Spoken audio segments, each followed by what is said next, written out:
Maliit na magandang babae, hahaha. Kahapon, ang asawa mo ay tumaya sa akin. At natalo niya na ikaw at ang bahay na ito. Sa akin. Ngayon, sumama ka sa akin. Ngayong gabi, magpapakasal tayo. Hindi pwede. Hindi gagawin ng aking asawa iyon. Hindi ako sasama sa'yo. Hindi tinanggap ang alay na alak, pinilit uminom ng parusa. Kailangang sumama ka sa akin ngayon. Asawa. Asawa, iligtas mo ako, asawa.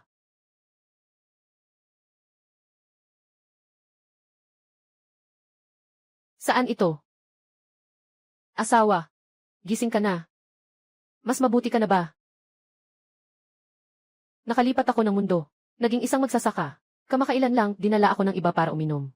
Naloko akong pumirma. Nangutang ng ari-arian at asawa. Ngayon, nandito na sila para kunin ako. Ito na ang asawa ko si Zhang Xunyang, di ba?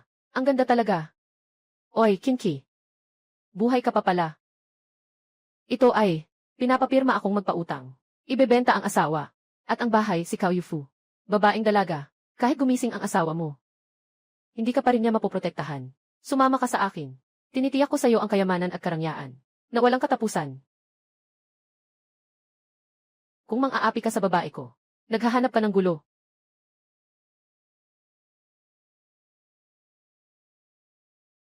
Ang iyong babae. Eto. Tingnan mong mabuti. Ang iyong babae. At ang iyong bahay. At pati na rin ang iyong 2 ektaryang lupa. Lahat ay akin.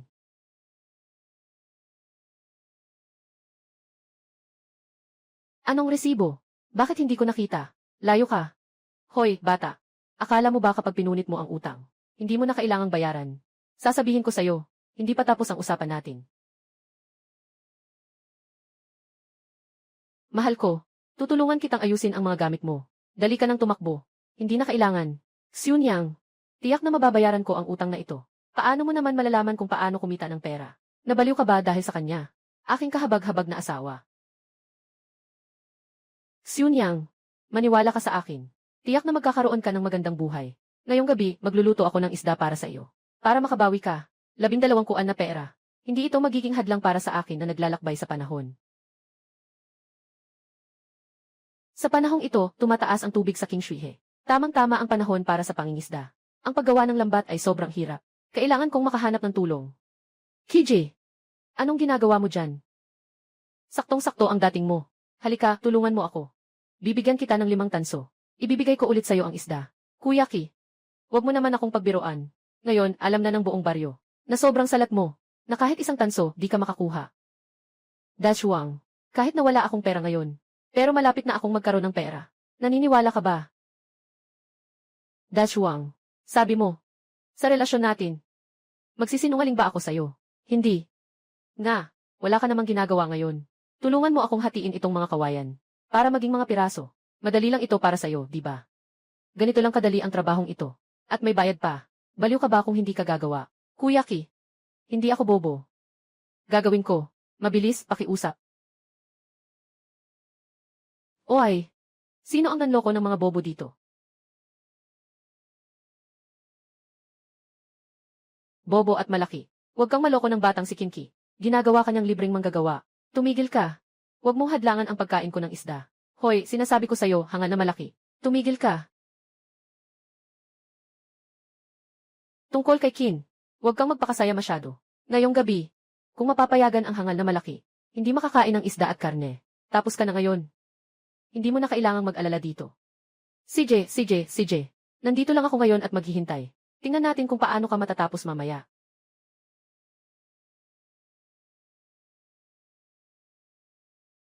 Ayos na. Kuya Ki, naiintindihan ko kung gumagawa ka ng basket na ito. Pero ang ginagawa mo ngayon, ano ba itong basket na ito? Ano ba ito? Ito, ang tawag dito ay dilong. Ginagamit ito sa paghuli ng isda. Kuya Ki, gamitin mo to para manghuli ng isda. Siyempre, dalhin mo rin ang kulungan ng isda. Pupunta tayo sa tabing ilog. Kapag meron na nito, magtatayo tayo ng pugad. Siguradong may malaki at maliit na isda. Lahat ay papasok dito. Tara!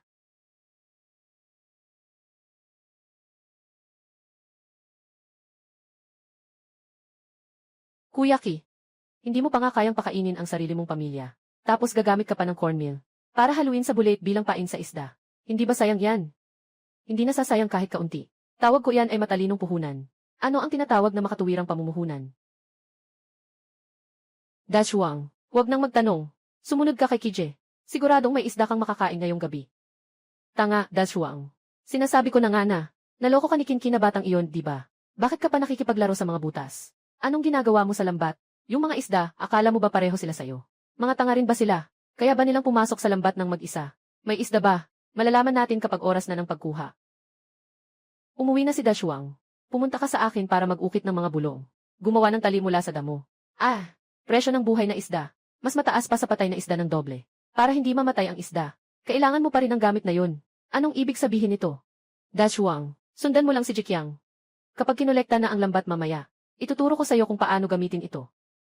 Tara. Makakahuli ba ito? Kaya ba ito? Totoo nga, Kuya Ki. Ang bigat ng isdang ito. 2 o 3 na. Kuya Ki, tingnan mo. Ang dami ng isda. Hahaha. Ngayong gabi, may makakain tayong isda na.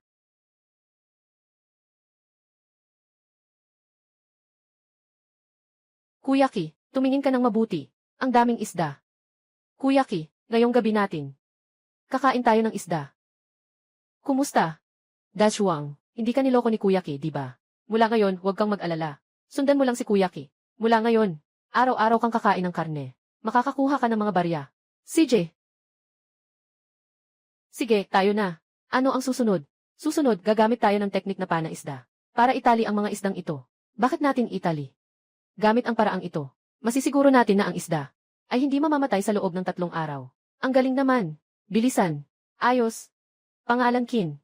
Hindi ko inasahan na ang bagay na ito. Talagang makakahuli ng isda. Isang basagulero at walang kwentang tao. Gusto pang manood ng aking kahihiyan. Sino ka para dito? Apelyido Kin.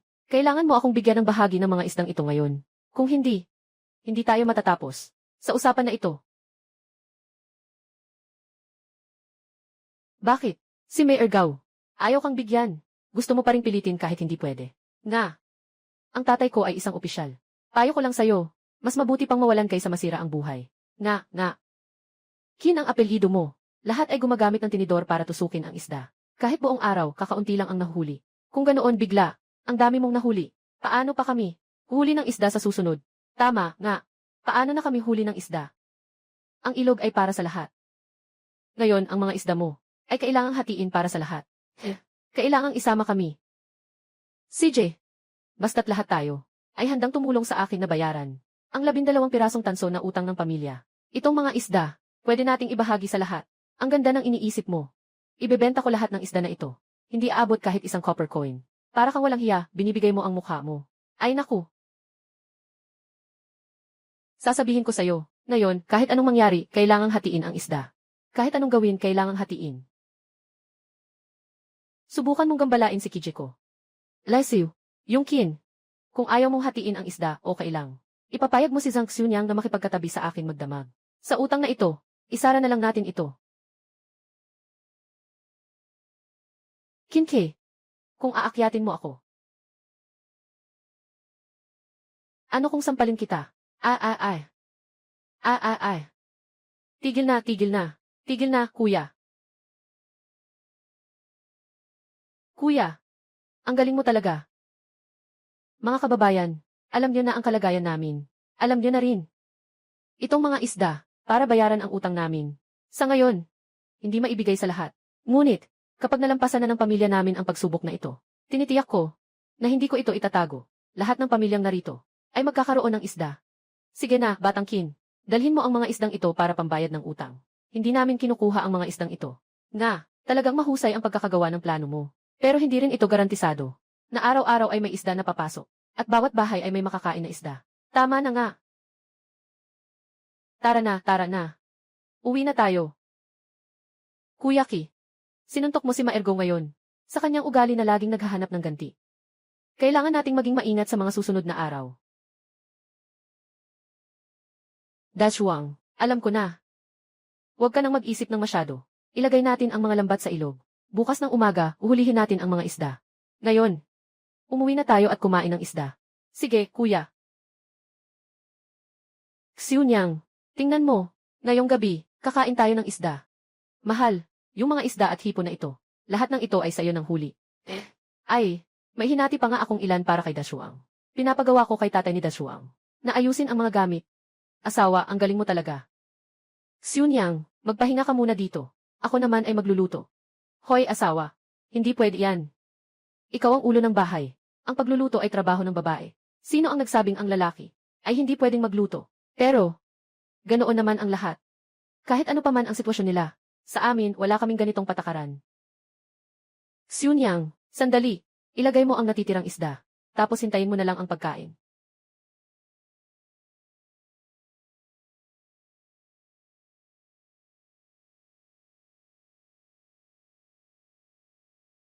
Halika. Xiunyang, kumain. Ginoo. Itong mantika. Itong mantika. Kailangan naming gamitin ito sa isang buwan. Ngayon, nagamit na namin lahat.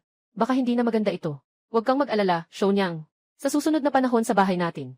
Bigas at harina. Karne, butil, langis. Walang kakulangan. CJ.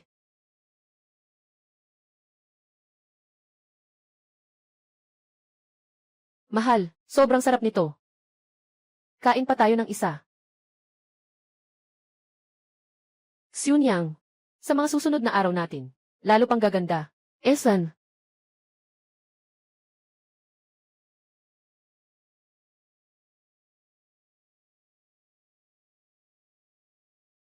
Mahal, handa na ang pagkain.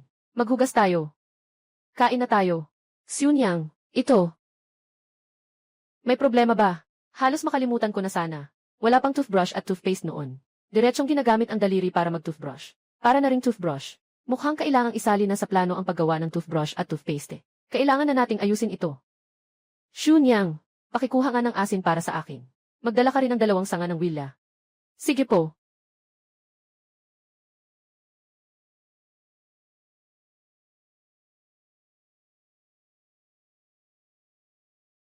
Asawa, ikaw. Ano nang gagawin mo ngayon? Pang-ahit ng ngipin. Gamit ito pang sipilyo.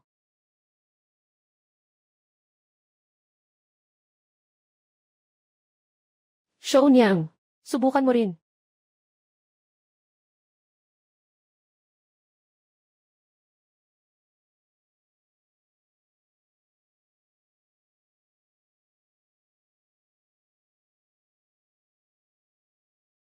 Hey, ginoo ko. Pagkatapos mong gamitin ang sanga ng popis, ngipin mo ay malinis at presko.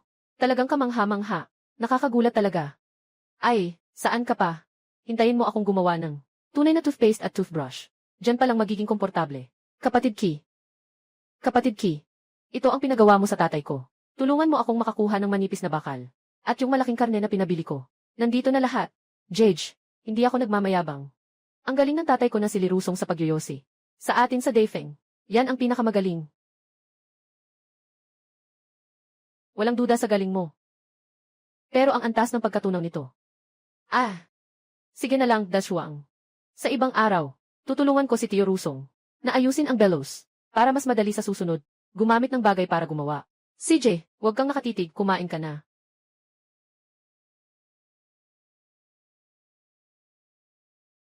Nandyan si Kuya Ki. Itaas ang lambat, tingnan kung ilan ang nahuli. Sino ba ang gago? Nabasag ang lambat ko. Kinke, bakit hindi ka nakakuha ng isda? Hihe. Sabi ko na sa'yo kahapon ang yabang mo. Tingnan mo, nasira na ang kulungan ng isda, di ba? May ergaw. Tama ba? Sinira mo ang bahay ni Kije. Lidashuang. Naglakas loob ka. Punong barangay.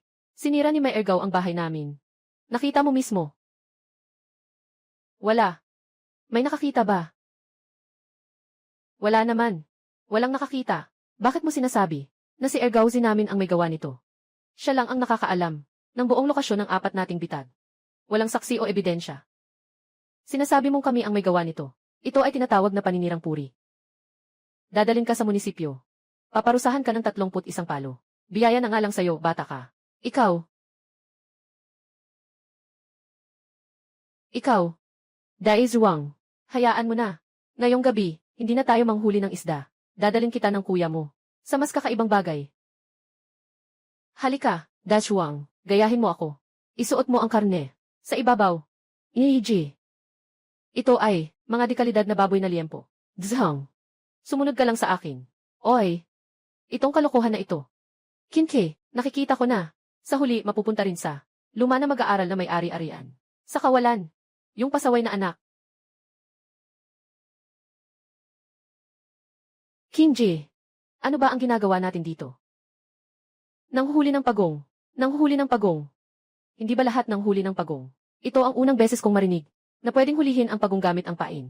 Nga, ngayon ipapakita ko sa iyo kung paano. Uy, Dajuang, pumunta ka ulit at mag-ukit ng 2 pangkahoy. Ay fix mo itong bakal na pang-ukit.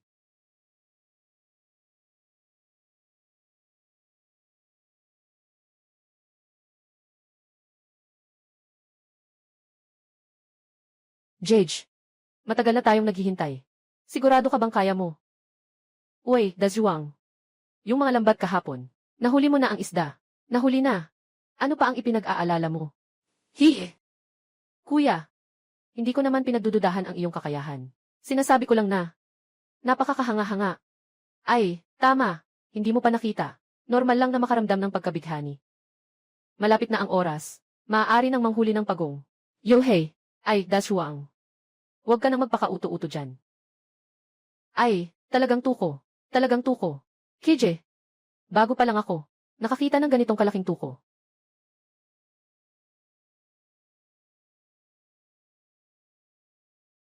Hahaha, kapatid Ki. Ito ang unang beses kong makita ng ganitong kalaking pagong-a. Dajuang, matagal nang sinabi ni kapatid Ki. Nakasama si kapatid Ki, may karne tayong makakain. At may pera tayong kikitain. Hahaha. Kuya Ki.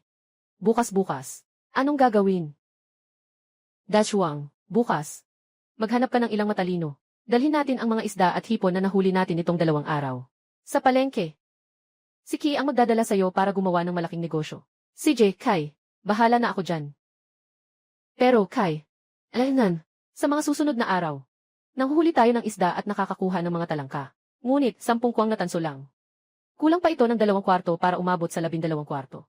Bukas na ang huling araw ng pustahan mo kay Kao Yufu. Sa araw na iyon ang huling araw ng inyong pustahan. Huwag kang mag-alala, Dajuang.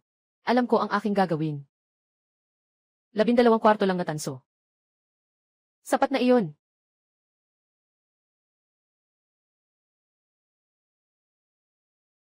Ay, lahat ng pumapasok sa pamilihan ay kailangang magbayad ng upa na 300 barya.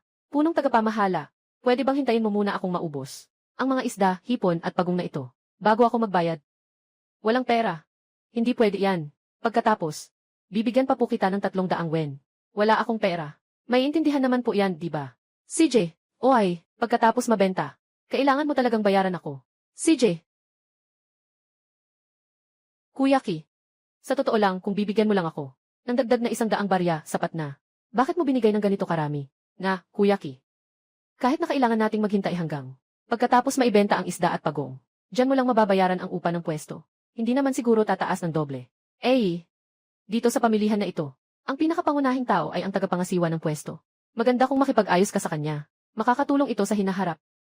Mga ilang dito, pakiusap. Inayos ni Kapitan Kian ang mga stall para sa inyo. Sa tapat ng kanto. Ay, ayos yan. Salamat sa batang ito. Sa pagdadala. Halika, dumaan kayo. Huwag palampasin. Sariwang isda, hipon at pagong. Kung hindi masarap, walang bayad. Halika na, halika na.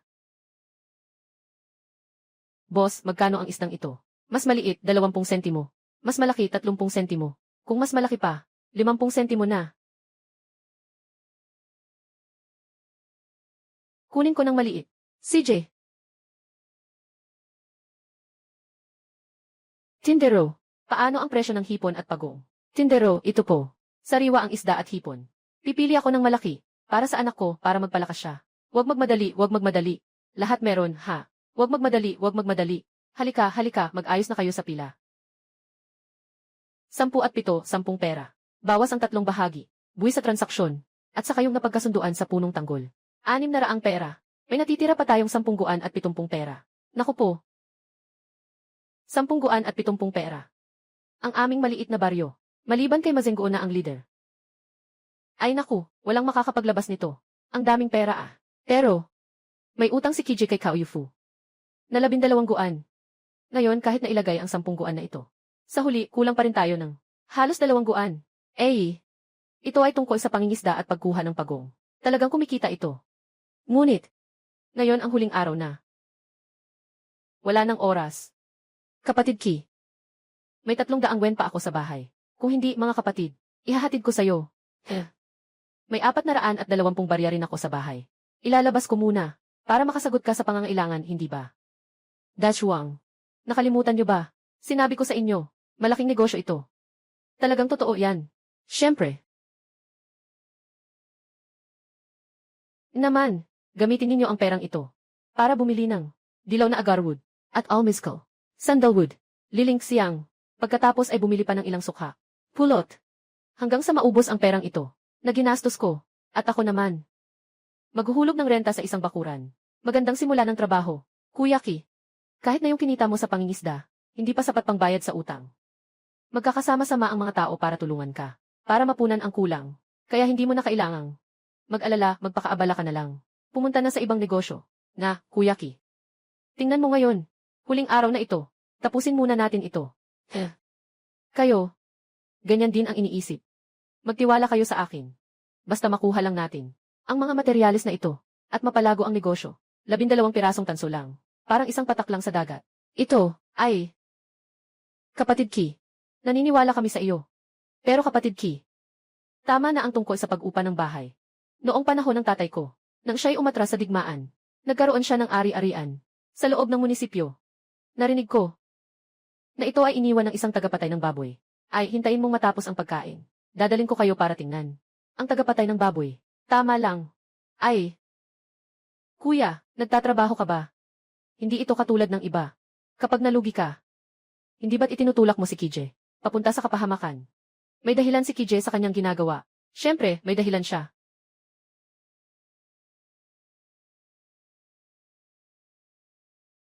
Bilisan mo.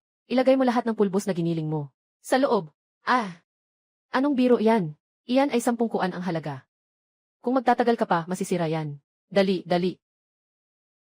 Hey! Li Dashuang, ikaw. Hoy, ikaw. Ganito ang ginawa ni Kije. Siguradong may dahilan siya.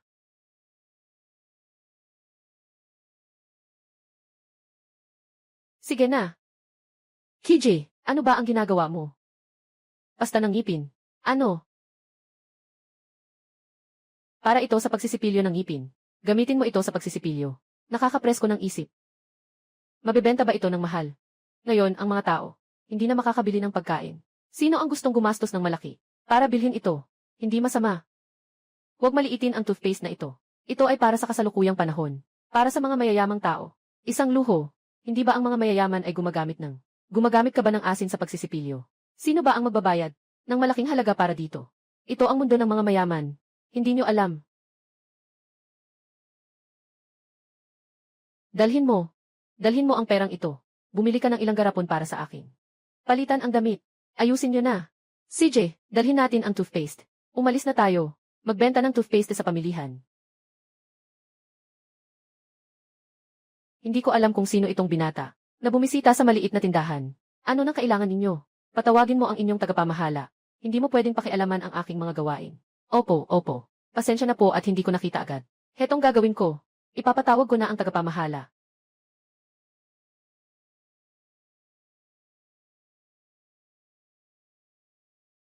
Ako po si Guan Shimin. Ito ang may-ari ng Song Family Department Store. Hindi ko alam kung sino kayo. Ginoong Guan. Narinig ko na ang inyong Song Family Department Store ay nagbebenta ng lahat. Hindi ko alam kung ang bagay na ito ay maaari kayong tulungan. Ibenta sa tamang presyo. Hahaha. Kung maganda ang bagay, siguradong ibebenta ito ng aking tindahan sa pinakamataas na presyo sa buong lalawigan. Tindero Guan. Ito ay galing sa kanlurang rehiyon na toothpaste na aking dinala, partikular na ginagamit para sa pagsisipilyo. Matapos magmumog, nakakaramdam ng kasiglahan. Oh. Hahaha. Halika.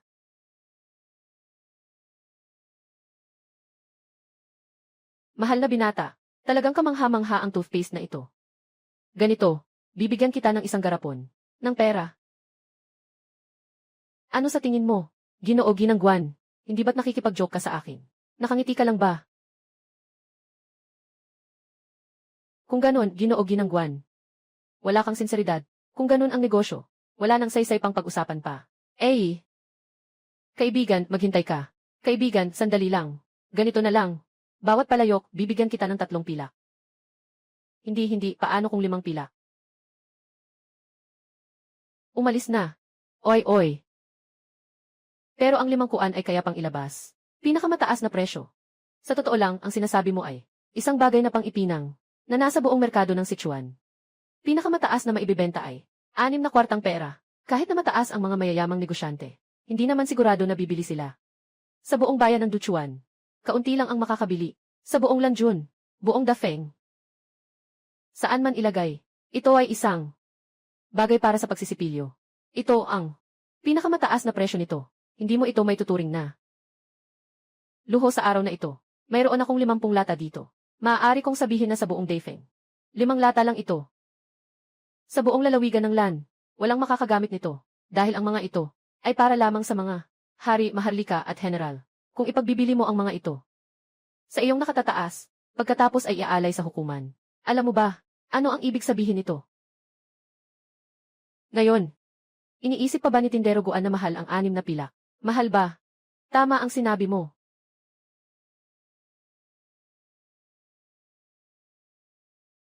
Ginoo, tagapangasiwa Guan. Pumunta ka na. Opo. Ako po si Song Lu. Hindi ko po alam ang pangalan ng Ginoo. Ako po ay Qin, ang pangalang si He. Tulad ng sinabi ni Ginoong Qin, ang toothpaste na ito sa amin sa Dafeng, ang halaga ng regalo ay mas mataas kaysa sa gamit na halaga. Bawat lata ay nagkakahalaga ng 100 na pilak. Ano sa tingin ninyo? Bawat lata ay 300 na pilak. Ang presyo na ito ay masyadong mababa para sa atin. Ngunit maaari akong magdesisyon. Sang-ayon ako, pero may isang kondisyon ako. Huwag kang mag-alala, basta't hindi gagawa ng kalokohan ang pamilya Song. Pagdating ng toothpaste na ito, ibibigay ko ito sa pamilya ninyong Song. Para sa pamilya ninyong Song, maging eksklusibong ahente. CJ, tagapamahalaguan, kunin ang pera. Ito ay 1,500 pirasong papel na salapi. Dashuang, tanggapin ang pera. Ibigay ni Mazi ang toothpaste kay Tindero Guan. Dahil napagkasunduan na ang transaksyon, kami 3 ay aalis na muna.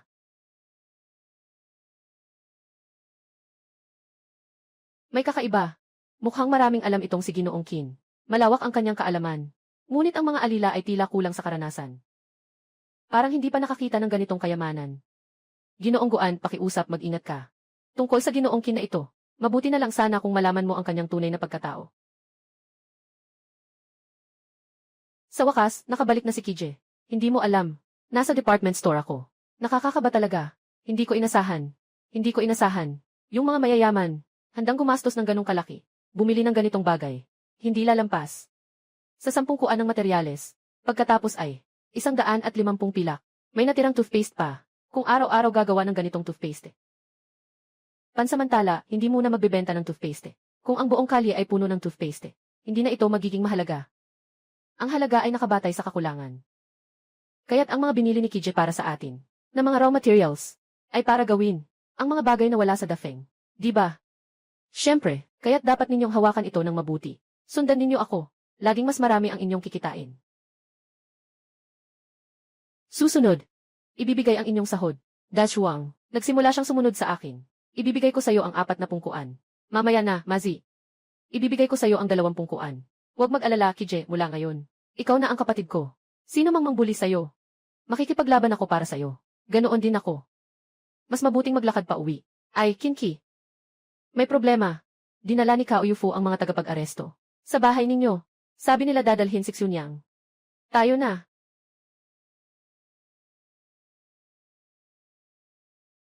Akala mo, pinunit ninyo ang utang na papel. Kaya hindi na pwedeng singilin. Ngayon, dinala ko ang pulis ng bayan. Tingnan natin kung paano kayo magtatanggi. May saksi si Kapitan Kao. Ayon sa batas ng Dafeng, may utang ba? Pareho lang. Huwag kang lumapit. Hindi pa tapos ang araw. Hindi pa ito sa deadline. Sabi ng asawa ko, kapag naibenta na niya ang isda at pagong, ibabalik na niya ang pera ninyo. Manghuhuli ng isda at pagong para makabayad. Kaya si Kinki ay hindi pa rin makabayad kahit 8 henerasyon. Ang 12 barya kong tanso. Ganda. Sumama ka na sa akin. Kahit mamatay ako ngayon, hindi kita susundin. Ang batang babaeng ito ay talagang matapang ang loob. Ano nang ginagawa mo? Huliin mo siya. Dalhin mo siya sa akin. Cao Yufu. Kung gagambalain mo si Xuniang. Ngayon, kukunin ko ang buhay mo.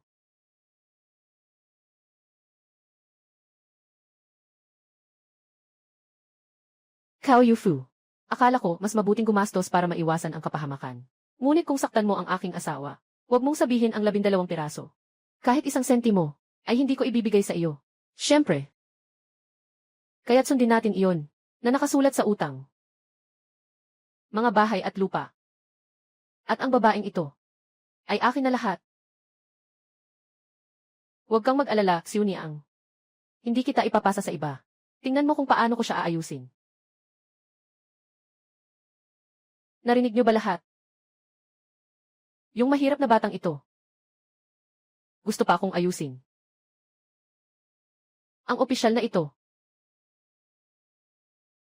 Ang batang ito, ano ang nais mong sabihin? Ganito ang sitwasyon, opisyal. Huwag mag-alala. Ang bagong punong bayan ay matuwid at makatarungan. Dagdag pa na may kuya. Nandito ako sa tabi para tumulong. Siguradong magiging maayos ito. Kaya't maraming salamat, Kuya Zhu. Itong maliit na halaga ay para kay Kuya Zhu at sa mga kapatid na uminom ng kaunti. Garantisado ni Kuya Kin ang mga kapatid. Pagdating sa bayan, tiyak na. Ipapaalam ko sa pinuno ng bayan upang linisin ang iyong pangalan. Kung sakaling may iba pang may tutulong ang kapatid, gagawin ko rin ang lahat ng makakaya ko. Walang ibang pag-usapan. Kaya't ang nakababatang kapatid ay, salamat kay Kuya Zhu.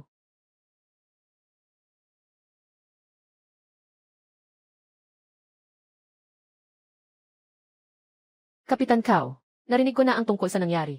Sinabi ni Kinki na ang utang na papel ay, nagawa ninyo pagkatapos uminom. Nalasing siya. Xiang Zhou, paano mangyayari iyon? Ako ay pinagsalahan ng mali. Yung nakasulat sa puting papel at itim na tinta. Malinaw na malinaw. Naiintindihan ng mabuti. Paano ako makakagawa ng peke? Dahil kayo ay may sariling opinyon. Dalhin nyo na lang sa bayan. Ipasa kay Datu upang silipin. Lahat ay pakinggan si Kapitan Zhou. Naniniwala ako na tiyak na gagawin ng malaking amo ko ang tama para sa akin.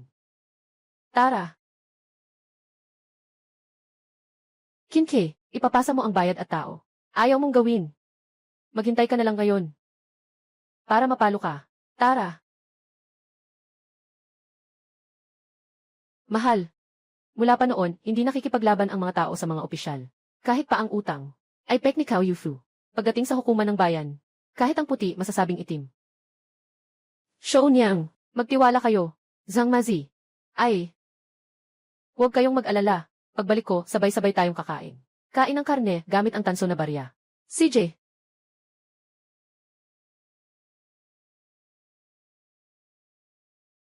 Itong promissory note, pag-aari at pagbabayad, kung voluntaryo kang pumirma.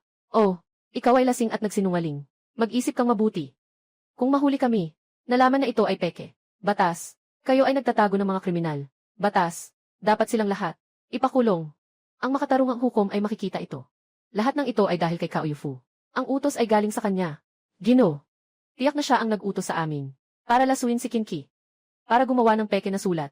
Pero kami ay mababa ang katayuan. Batas, hindi namin pwedeng labanan ang kanyang utos.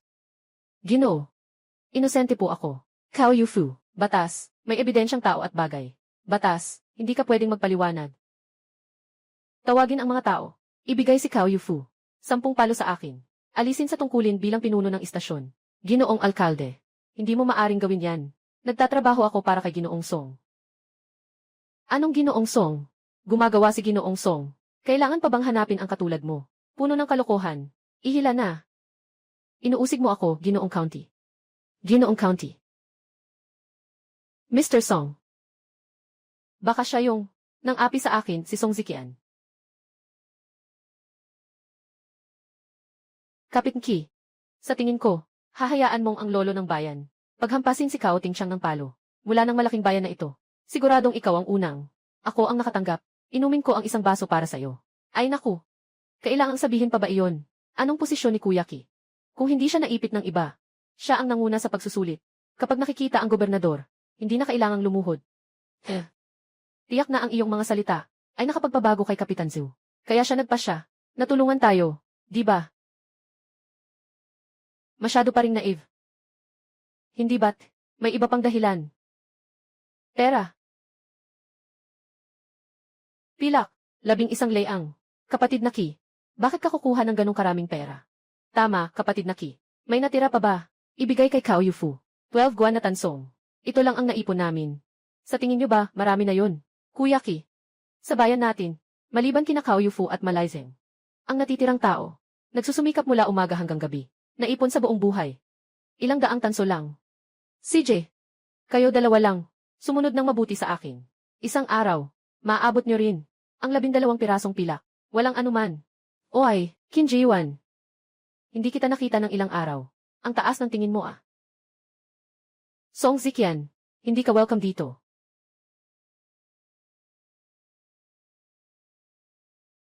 Kapatid Yung Yuan, matagal na ang nangyari noon. Nananatili ka pa rin galit sa akin. Wala kang karapatang banggitin ang aking pangalan. Lalo na ang tungkol sa bagay na iyon. Kung sasabihin ko, na ako ang may gawa sa pag-alis mo sa listahan ng mga top examinees, talagang ang ako ang may kasalanan.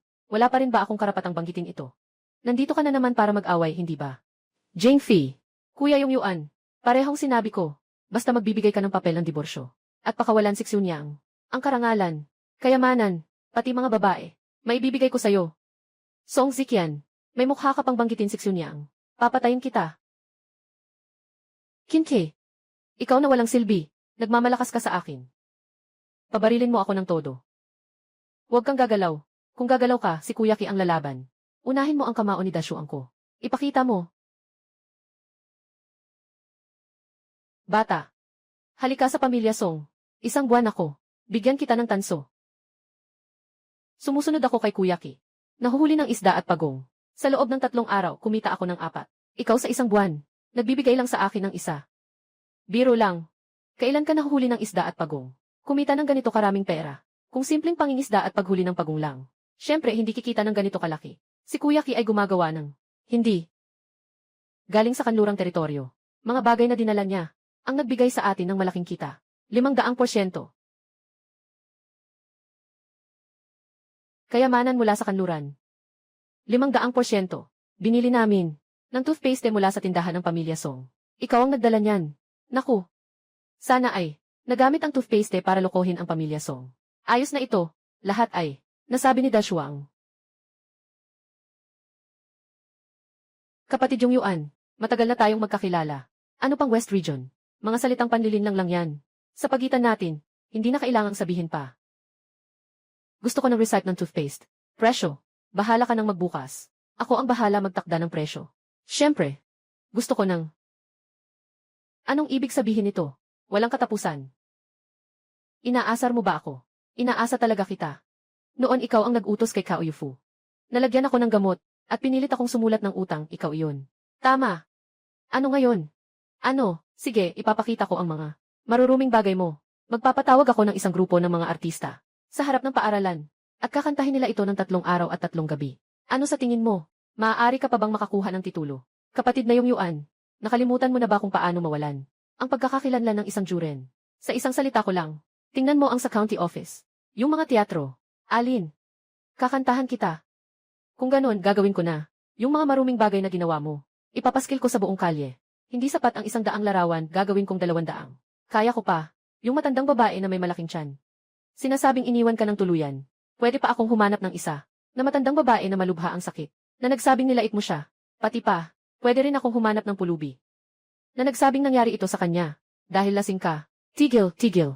Ako pa.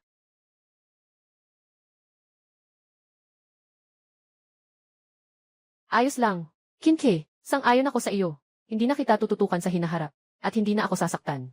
Ang ideya ni Xiunyang. Hindi pa ito sapat. Ano pa ang gusto mo? Ginoong Song, gusto kong ibalik mo ako. Bilang isang Jinshi. Hindi naman ako opisyal. Paano kita maibabalik?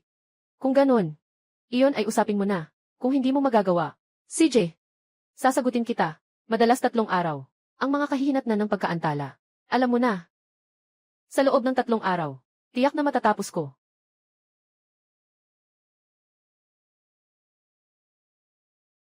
Si Ji.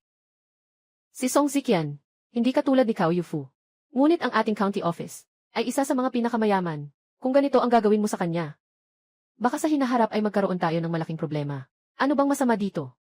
Siyempre, nagkaroon na ng hidwaan. Kung muling mangahas siya na dumating, wala nang problema, bagong utang, lumang utang. Magsisimula na naman. Nakuha na ba ang lahat ng pera? Kakaiba. Sa ganitong kalaking bahay, nahanap na ang lahat.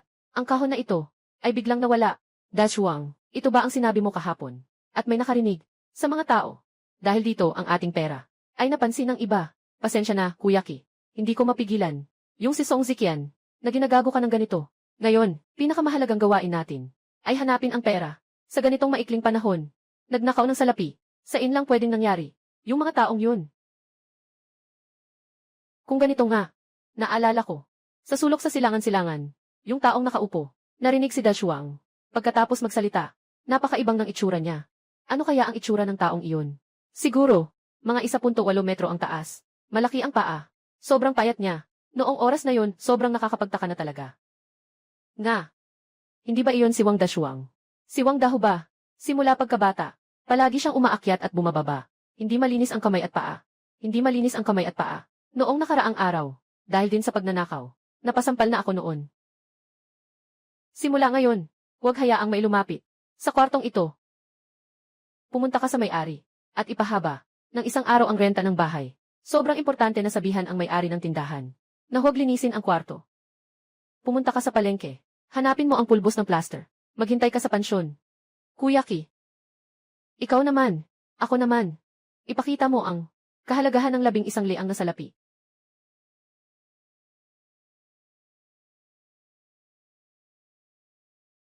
Kuya Zhou, walang si Wang Dahu. Dinala ko si Wang Xiaohu. Kapatid na Kinki, tingnan mo itong bagay. Kuya Zhou, hindi makakatakbo si Wang Dahu. Wang Dahu.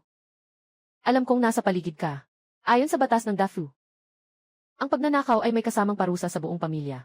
Kung hindi ka palalabas, magdadala na lang kami ng anak mo. Palayo. Kunin mo siya. Tumigil ka. Hindi maapektuhan ang asawa at mga anak. Anong nangyari? Ako si Wang Dahu. Bawat isa ay dapat managot sa kanyang ginawa. Arestuhin siya. Ginoo.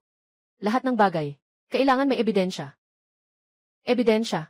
Pagdating sa munisipyo, sasabihin ko sa iyo ng mabuti kung ano ang ibig sabihin ng ebidensya. Ay, Zhou, may ebidensya ako. Natiyak na, mapapaniwala ko si Wang Dahu. Kapatid na Kinki, ibig mong sabihin. Kuya Zhou, tulungan mo muna akong dalhin siya sa inn. Ipapakita ko sa kanya ang ebidensyang gusto niya.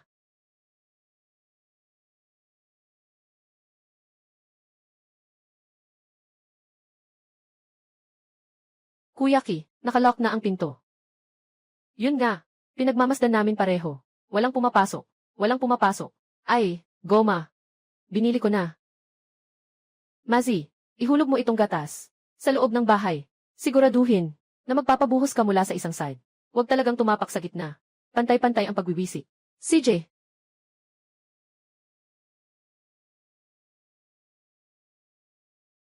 Kuya Zhou, pwede nating kunin ang sapatos ni Wang Dahu para ikumpara. Hindi na kailangan ikumpara. Aamin ako. Dalhin mo. Ipasok sa kulungan. Ay naku. Sige na, Kuya Zhou. Hayaan mong sabihin niya kung nasaan ang salaping ginto. Wala na. Ubus na lahat. Kapatid na Kin. Sa tingin ko, ganitong klaseng salot, hindi karapat-dapat sa awa. Kapag ginamit ang ilang uri ng torture, lahat ay susuko na. Ginoong Datu. Alam ko na nais mong isakripisyo ang sarili para matulungan ang iyong asawa, para mabigyan sila ng magandang buhay. Pero naisip mo ba, kung wala ka na, sa kalagayan ng iyong asawa, gaano pa katagal mabubuhay ang kanyang asawa at mga anak na babae? Nakikita mo ba ang kakaibang sakit ng aking asawa? Basta't masabi mo lang ang kinaroroonan ng pilak, maaari kong gamutin ang kanyang kakaibang sakit. Kahit pa, maaari pa kitang bigyan ng trabaho. Totoo ba ang sinasabi mo? Sa tingin mo, sa sitwasyon mo ngayon, kailangan ko bang lokohin ka? Kapatid, dapat totoo ang sinasabi mo. Kaya ang buhay ko ay magiging iyo na. Isang salita lang, puno ng Zhou. Maging saksi. Alaynan. CJ, ninakaw ko ang salaping ginto. Dadalahin na kita para kunin ito. Tara. Kapatid na Kin, tingnan mo, hindi kulang kahit 1 sentimo. Nandito na lahat. Ang asawa mo ay simpleng may mababang blood sugar lang. Bibigyan mo lang siya ng asukal sa tamang oras araw-araw. Wala nang problema. Itong pera. Ito, kunin mo. Bumili ka ng asukal para sa asawa mo. Kung gagamitin mo ang itim na asukal, siguro ganito kalaki yung isang piraso. Kapag naayos na ang iyong asawa, pumunta ka sa maliit na ilog at hanapin ako. Aayusin ko ang trabaho para sa iyo. Bawat buwan, mga 100 tanso. Kapatid Kin, sa hinaharap, ang buhay ni Dahyu. Iyon na iyan.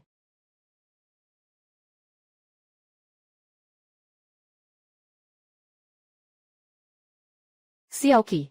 Tinawag ko ang mga taga-Mazenguo at mga taga-ibang baryo. Lahat sila ay narito na. Kung may sasabihin ka, sabihin mo na. Mga ginoo at ginang ng aming bayan, maraming salamat sa inyong pag-aalaga. Ligtas akong nakabalik mula sa munisipyo. At si Cao Yufu ay pinagbawalan ng gobernador at hindi na muling tatanggapin sa trabaho. Bago ako umalis, nangako ako sa inyong lahat na babalik ako. Dadalhin ko kayong kumain ng karne at bibigyan ng barya. Ngayon, tutupdin ko ang pangako. CJ, kumuha ng barya. Napagpasyahan ko, magtatag ng isang pangkat para manghuli ng isda at pagong. Maliban kay Liu Mazi, at saka ang mga tao sa bahay ni Dashuang. Maaaring magpadala ng isang tao ang iba. Sumali sa panghuli ng isda at pagkuha ng balyena. Si Dashuang at Mazi. Bilang leader at deputy leader ng grupo, pamumunuan nilang lahat na kumita. CJ, salamat boss. Huwag kang mag-alala, Kuya Ki. Sisiguraduhin kong aalagaan ko sila ng mabuti. Ang panghuli ng isda at pagdakip ng pagong. CJ, bukod pa rito, napagpasyahan ko, bawat buwan ay bibigyan ang kapitan ng 5 pirasong tanso. Pangalawang kapitan 3 pirasong tanso. Ang natitirang tao, mga taong may utang, bawat buwan, 1 pirasong tanso bawat isa. Ayos. Bilang karagdagan, kung maganda ang ani sa buwan na ito, magdadagdag pa ako ng 50% ng kita para sa inyong lahat. Bilang bonus, may bonus pa pala. Ayos. Ano, may 1 buong guan ng tansong barya. At saka, may karagdagan pang bonus. Nga, may ganitong magandang bagay pa. Sa bilis ng kita nito, mas malaki pa ang kinikita kaysa sa county magistrate na nagtatrabaho bilang kawani. Totoo ba ang sinasabi mo? Siyempre, totoo ito. Ngayon, kung gusto mong sumali sa panghuli ng isda at pagkuha ng pagong, maari kang magparehistro kay Mazi at Dashuang. Dali, sumama ka sa akin.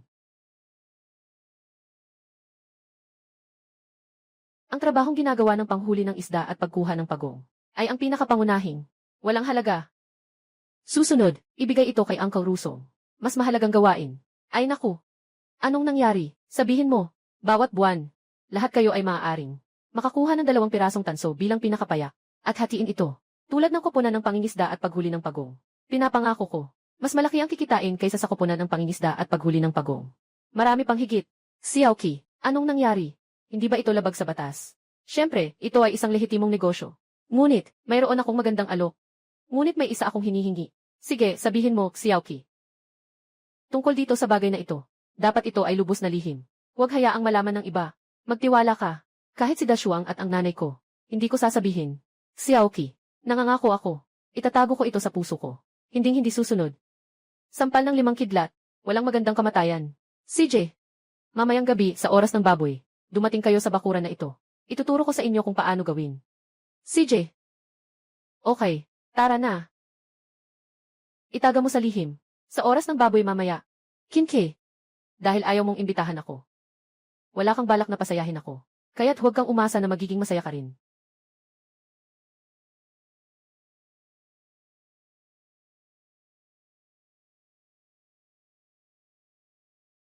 Ginoo, ang galing mo talaga.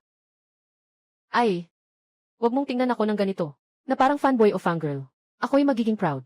Ang Ginoo ay napakahusay. Dapat lang na ikagagalak ko. Dala ko mula sa pamahalaan ng bayan. Ang mga bagay. Nakita mo na ba? Nakita ko na. May mga pulbos at pangkulay. Mga alahas na jade. Gusto ko lahat. Bakit hindi mo suotin? Ginoo. Siguradong mahal ang mga bagay na ito, di ba? Kakaumpisa mo lang kumita ng pera. Natatakot akong masira ito. Kumita na ng pera. Talagang para sa iyo ang perang ito. Huwag kang mag-alala, asawang mahal. Sa hinaharap ang mga bagay na ito. Hindi ka mawawala. Salamat, asawa ko. Sobrang bait mo sa akin. Uncle Rusong, patayin mo na ang apoy. Kapag ang itim na asukal ay nagsisolidify na, ibuhos ito sa aking taguan. Uncle Daan. Ay, ngayon na. Ilagay ang putik na tubig dito. Xiaoqi, ilagay ang putik na tubig. Masisira na ang asukal. Tama, Xiaoqi. Anong ginagawa mo? Wala ng oras, bilisan mo. Tapos na lahat ito. Xiaoqi, ano ba yan? Tito Rusong. Ganyan din ang ibubuhos sa natira. Sundin niyo lang ang gagawin. Xiaoqi, ano itong nangyayari? May mga dumi at kulay sa brown sugar. Putik na tubig. Maaaring sumipsip ng mga bagay na ito. Pagkatapos, makuha ang mas malinis na, matamis na asukal na dilaw at puti. Pagpapino. Itong puting asukal. Mas matamis ang tamis. Itong dilaw. Mas maasim kaysa asukal na puti. Tikman ninyo. Ang puti ang tamis-tamis. Dos rin ang dilaw. Kailangan itong ibenta. Ang asukal na dilaw ay dapat. Hindi bababa sa 200 tanso kada kilo. Ang puting asukal na ito ay 400. 500 pa nga ang posibleng presyo. Tito Dashan, ang mga bagay na bihira ay mahalaga. Sinasabi mo ba na pwedeng tumaas pa ang presyo nito? At hindi lang basta konti ang tataas pa. Hindi namin ito maintindihan. Sundin mo lang ang ginagawa. Lahat sumunod kay Xiaoqi. Ngayon yayaman na tayo. Kinke. Bakit hindi mo ako inimbitahan kumita kasama? Aagawin ko ang prutas mo. Ito ang iyong karma.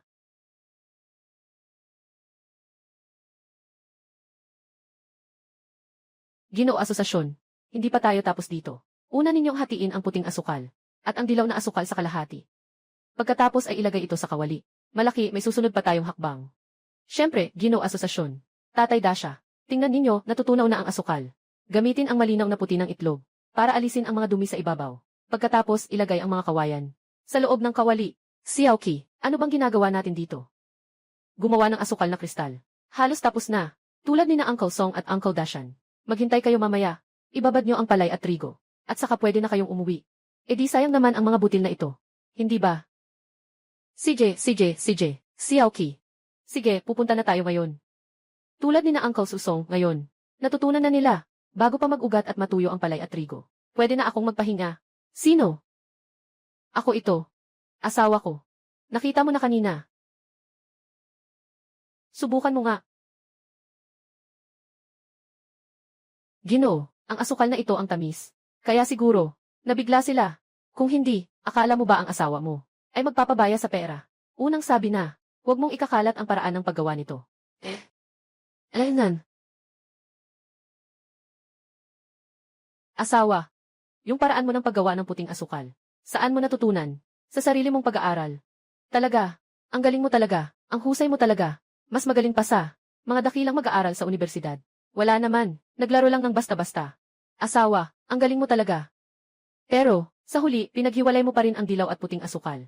At pinatunaw ng hiwalay. Binabasa rin ang palay at trigo. Para saan lahat yan? Tinunaw ang puting at dilaw na asukal. Para gumawa ng rock sugar. Tungkol naman sa pagbabad ng palay at trigo. Para gumawa ako ng masasarap na merienda para sa'yo. Ano yan? Isang uri ito, ng soft candy na madaling dalhin kahit saan. Matamis ito sa bibig. Siguradong magugustuhan mo. Ang galing mo, mahal. Ikaw ba, ay muling naghabol ng tela sa dilim. Sa ating bahay, hindi ka nagkukulang sa pera. Hindi mo kailangang maghirap ng ganito. Gusto ko rin namang gumawa ng kahit ano. Sa panghuli ng isda at panghuli ng mga balyena. Doon, hindi ako makakatulong. Nagluluto sa bahay. Palagi namang pwedeng gawin. Pero ang hirap naman nun. Kung talagang kailangang maghabi, mas mabuti pang ikaw, asawa ko, ay lumabas at gumawa ng sariling gawain. Ang ibig sabihin ng asawa ko, ay gusto niyang ako ay maging kilala sa labas. Ano ba naman yan? Sino ba nagsabing lalaki lang? Para makalabas at makipagsalamu. Napakawalang kwenta. Asawa. Masyadong mabagal ang makina natin. Kapag naayos ko na ang makina, mas marami tayong gagawin na tela. Maghari tayo ng tao para magtahi. Sa susunod, ikaw na ang bahala. Ikaw ang bahala dito. Pwedeng baguhin ang habihan. Ako pa ang dapat mag-asikaso nito. Totoo ba ang sinasabi mo? Huwag kang mag-alala, mahal.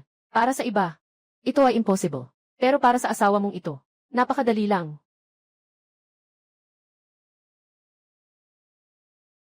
Uy, Matsizi. Saktong dumating ka. May kulang akong ilang kalakal. Kapag pupunta ka sa palengke para magbenta, pakiusap dalhin mo rin para sa akin. Kuya Ki. Pasensya na. Kami ang walang kwenta. Bumangon. Dahan-dahan magsalita. Dahan-dahan magsalita. Kuya Ki. Lahat sila ay mga kapitan ng pamilihan. Kian Fugi. Naiinggit siya sa atin nitong mga nakaraang araw. Nahuli ang isda at pagong kumita ng malaking pera. Ngayon, pumunta siya at nakipagkita sa ilang tao. At kinuha ang ating mga gamit. At pagkatapos, ay sinabi. At sinabi pa niya. Kung gusto pa nating magpatuloy sa palengke, nagbebenta ng isda at pagong. Kailangang magbigay ng kalahati ng pera. Hindi pwedeng kulangin.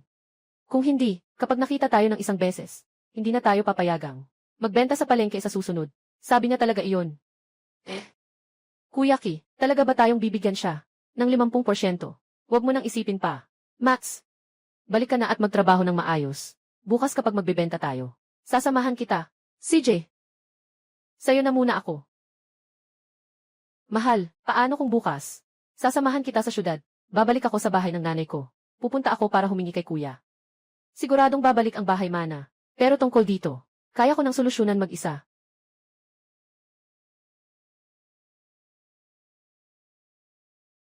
Kumusta? Anong naisip mo na? Nakapag-isip ka na ng maayos. Ayon sa batas ng Dafeng, pumasok tayo sa palengke para magbenta. Tama, nagbayad ka ng buwis sa transaksyon. Pero sa kabilang banda, may kinukuha kang bahagi. Walang problema sa stall fee. Pero sa pagbebenta ng mga isda at baboy, lahat ng kita, kukunin mo ang kalahati nito. Hindi ito maaaring mangyari. Kinke, kung gusto mong magnegosyo, dito sa pamilihan na ito, dapat kang maging tapat. At magbigay ng kalahati ng kita. Ibibigay ko sa iyo ang pinakamagandang pwesto sa pamilihan na ito. Huwag kang magalit sa inumin, kundi sa parusang inumin. Pasensya na. Huwag mong sabihin ang kalahati. Mula ngayon, ito na ang bayad sa pwesto. Hindi rin kami magbabayad. Sa susunod, huwag mong asahang makuha sa akin isang tumpok na pera. Batang ito, naghahanap ka ba ng gulo? Ikaw na isang punong bayan. Kailan? Magkakaroon ka ng kontrol sa buhay ko o kamatayan. Ipagpatuloy ni Mazi ang pagbebenta. Ayos lang. Ngayon ituturo ko sa iyo ito. Mga patakaran ng pamilihan. Ibigay mo sa akin. O ay, hayaan silang kunin. Pero, Kuya Ki, mali ang kinuha nila. Sila ang mali. Pero kapag ikaw ang umaksyon, nagbabago ang sitwasyon. Kuya Ki, ano na ang gagawin natin ngayon? Nakita niyo na, di ba? Ganyan ang mangyayari kapag hindi ka nagbabayad. CJ, magaling. Dashuang, ihila ng maayos ang karito ng kalabaw. Maso, tara na tayo.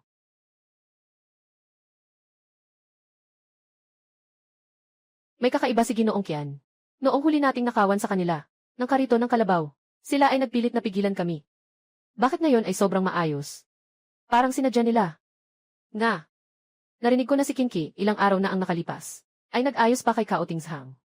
Baka sila ay pumunta sa Drum Tower. Ginoong Kian, yung bagong dating na gobernador, pero isang taong galit sa masama, at matapang, kung sakali, na mapilitan nilang tumunog ng kampana ng balita. Malaking problema na iyon. Anong ikatakot mo? Sa likod ko, ang nakatayo ay ang Panginoon ng Bayan. Ang bagong dating nating hepe ng bayan. At ang Panginoon ng Bayan. Hindi sila magkasundo. Kung talagang pupunta sila, at tatapikin ang gong ng balita, baka kaya ko pa, makagawa ng malaking kabutihan. Kailangan pang umakyat ng kaunti. Sino ang narito sa hukuman? Ano ang nais ipabatid? Mabilis na ipaalam. Ulat po, Ginoo. Ako po si Lida Shuang. Mula sa 10 na tindahan ng Xinji. Tagaksiao Village po.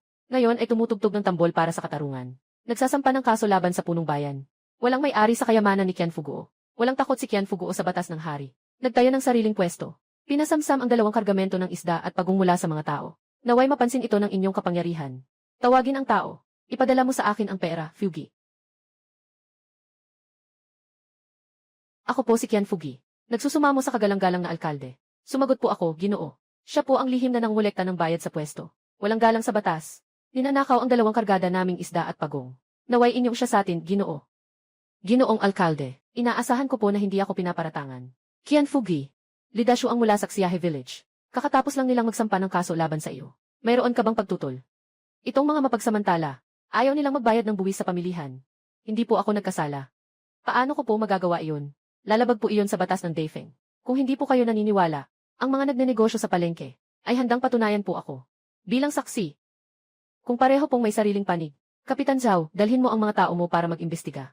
Sabihin mo sa mga nagtitinda. Sabihin mo lang, may isang opisyal na sumusuporta sa kanila. Kung may mga hinaing sila, sabihin lang ang diretsyo. Ako, ang opisyal na ito, ay tiyak na tutulong sa kanila. Nagpapairal ng katarungan.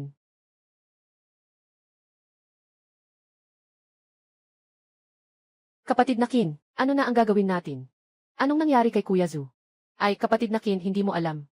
Dito sa ating tanggapan ng bayan, hindi magkasundo ang gobernador at ang vice-gobernador. Kung maganda ang kalalabasan ng bagay na ito, nakasakit na tayo sa hepe ng bayan. Kung hindi maayos, masasaktan naman tayo ng gobernador. Tunay na mahirap ang kalagayan mo, kuya. Kapitan Zhao, hindi mo kontrolado ang sitwasyon. Sabi man o hindi ng mga nagtitinda. Walang problema. Basta bumalik ka at magulat na lang. Nasolusyonan ko na siguro. Pero tungkol sa iyo, Kinlodi. Si Qian Fugi, matagal na niyang pinangangasiwaan ang pamilihan. Kahit na gusto mong magpatotoo ang mga nagtitinda para sa iyo. Mahirap yun. Captain Zhao. May paraan ako para dito. Ako si Kapitan Zhou ng mabilisang unit ng munisipyo. Ginoo Alkalde, inutusan ako upang imbestigahan ang tagapangasiwa ng pamilihan na si Qianfugi sa kasong pananakot at pangingikil at sa pilitang pagkuha ng mga kalakal. Makinig kayong lahat ng mabuti. Sa loob ng 3 minuto, lahat magtipon-tipon kayo. Kung hindi, ay laban sa gobyerno. Lida Shuang nagsiyahe Shuang. Nagsampa ng kaso laban kay Qianfugi na walang galang sa batas at nangingibabaw sa pamilihan. Hindi lamang siya kumukuha ng bayad sa pwesto, kundi pinipilit din ang mga kalakal. May ganito ba? Pulis Zhu, maaari ka nang umalis. Hep Qian, hindi ninyo kami pinatawan ng dagdag na bayad sa pwesto, at hindi ninyo sinira ang mga paninda. Tama, sila si Lida Shuang at ang iba pa. Ang umiwas sa buwis, pag-iwas sa buwis, sadyang pumunta sa pamilihan para makagulo. Walang kinalaman kay Kapitan Qian. Tama. Walang kinalaman kay Kapitan Qian. Kapatid na Qin. Salamat, Kuya Zhu. Salamat, Kuya Zhu. Sa ilalim nito, hayaan niyo na akong bahala. Alam ko, ngayon kayo ang lumalabas para i-accuse sa maliit na bayan. Lahat sila ay napinilit ni Fugi, pero lahat ay nagnenegosyo. Sa bagay na ito, hindi ko kayo masisisi. Ngunit alam nyo, ang pera ay may kapangyarihan. Bakit sila naglakas loob na apihin kayo at gawin ang gusto nila? Sino ang nagbigay sa kanila ng kapangyarihan? Mali. Sobrang mali. Kayo ang duwag. Kayo ang hindi nagkakaisa. Kayo ang natatakot. Lahat ng ito ay dahil sa inyo. Sadyang kasalanan ninyo. Kung tayo lahat ay magkaisa, sinampahan siya ng kaso si Qianfugi. Ngayon hulaan ninyo, Ginoo ng bayan. Ano ang pipiliin niya? Isang maliit na opisyal na walang kwenta? O ang puso ng mga tao? Ginoo, kailan po ba ninyo, dito sa bayan, nagtatayo ng pwesto? Nang dumating ako, 15 taon na ako. Ngayon, 55 taon na ako. Kaya siya ay mayaman. Ilang bayad sa pwesto ang kinukuha niya bawat taon? Hindi ko alam. Noong una, 5 barya. Pagkatapos, 10.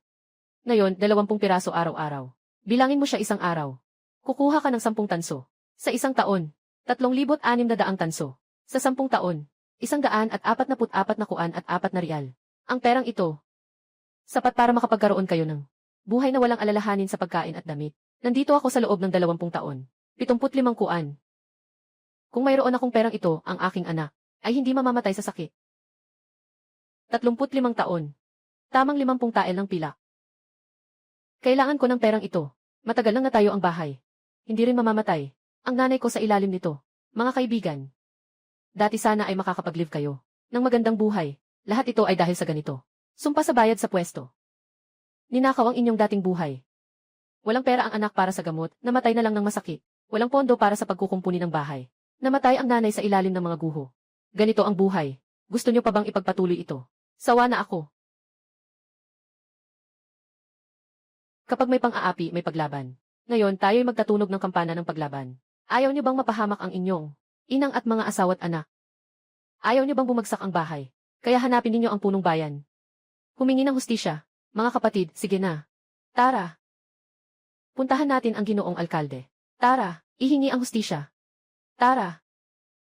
Kuya Zhou, nasa harap mo na ang pagkakataon para umangat. Nasa iyo na ang susunod na hakbang.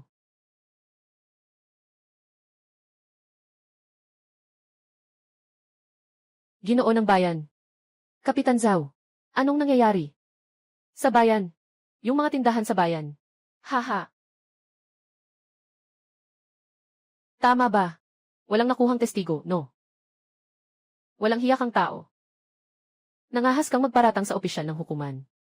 Tawagin ninyo siya. Dalhin ninyo siya palabas. Isampal ng 100 latigo. Hindi ba ako nagsalita? Ngunit hindi ninyo pinakinggan. Ah! Naniniwala ba kayo? Ngayon din ay aalisin ko kayo sa posisyon. Ginoong Gu. Ginoong Gu. May nagpatunog ng tambol. Ang county magistrate ay personal na nagsusuri. Ito ang batas ng Daifeng. Gusto mo bang manghimasok sa aking tungkulin?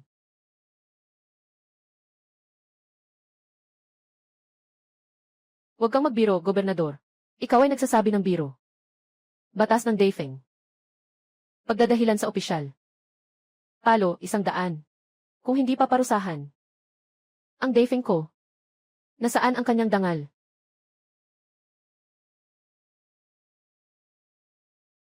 Ginoo ng lalawigan, kami ay narito upang magpatotoo. Ang karito ng asno sa maliit na ilog na baryo ay talagang sinira ni Kianfugi, kasama ang kanyang mga tauhan. Tama, nilalait kami ni Kianfugi, at sinisisi ang mga tao sa maliit na ilog na baryo na tumangging magbayad ng buwis sa kalakalan. Sadyang sinisiraan si Kianfugi. Totoong-totoo yan.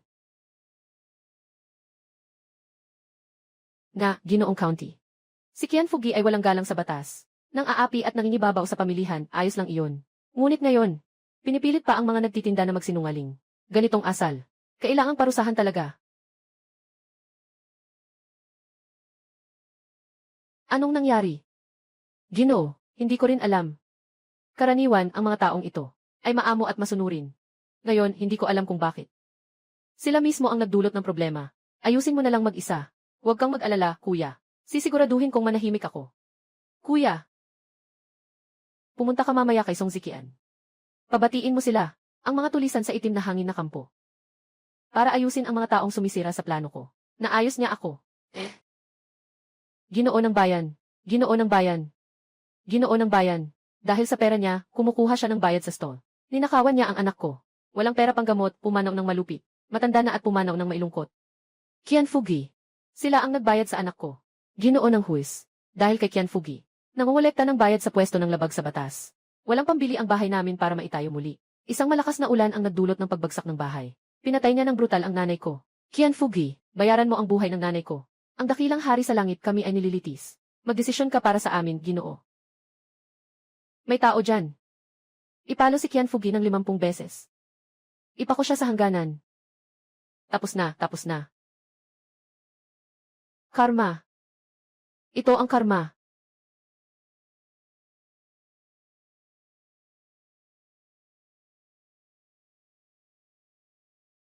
Kuya.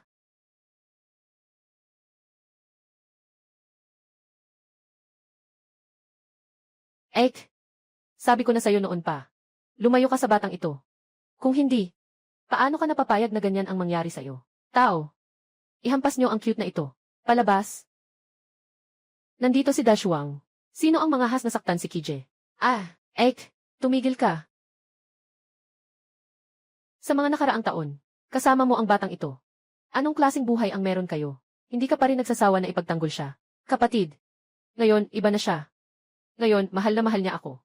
Maaari ring gumawa ng lambat para sa pangingisda ng pagong. Gumawa ng asukal at candy. Gumawa ng toothpaste. Maaari ring magluto para sa akin. Magluluto. Ilang araw na ang nakalipas. Sikat sa buong lalawigan. Toothpaste na nagkakahalaga ng 1 tael ng ginto. Gawa ito ng maliit na mahal na ito. Siyempre. Dazuang. Itong mga bagay na ito, ibigay mo kay kuya.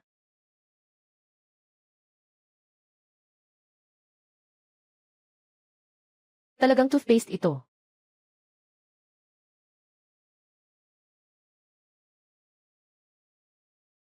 Yung dilaw na asukal at puting asukal. Kilala ko sila. Pero ano ang bagay na ito, ang kristal na nakabalot sa damo? Ano ito? Kuya, alam mo ba ang asukal na dilaw at puti?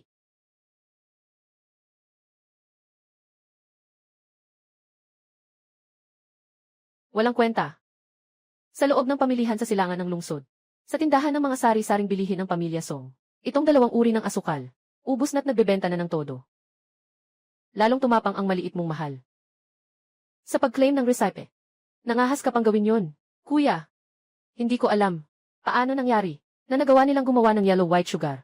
Pero ang paraan ng paggawa na ito, talagang ako ang unang nakapag-aral nito.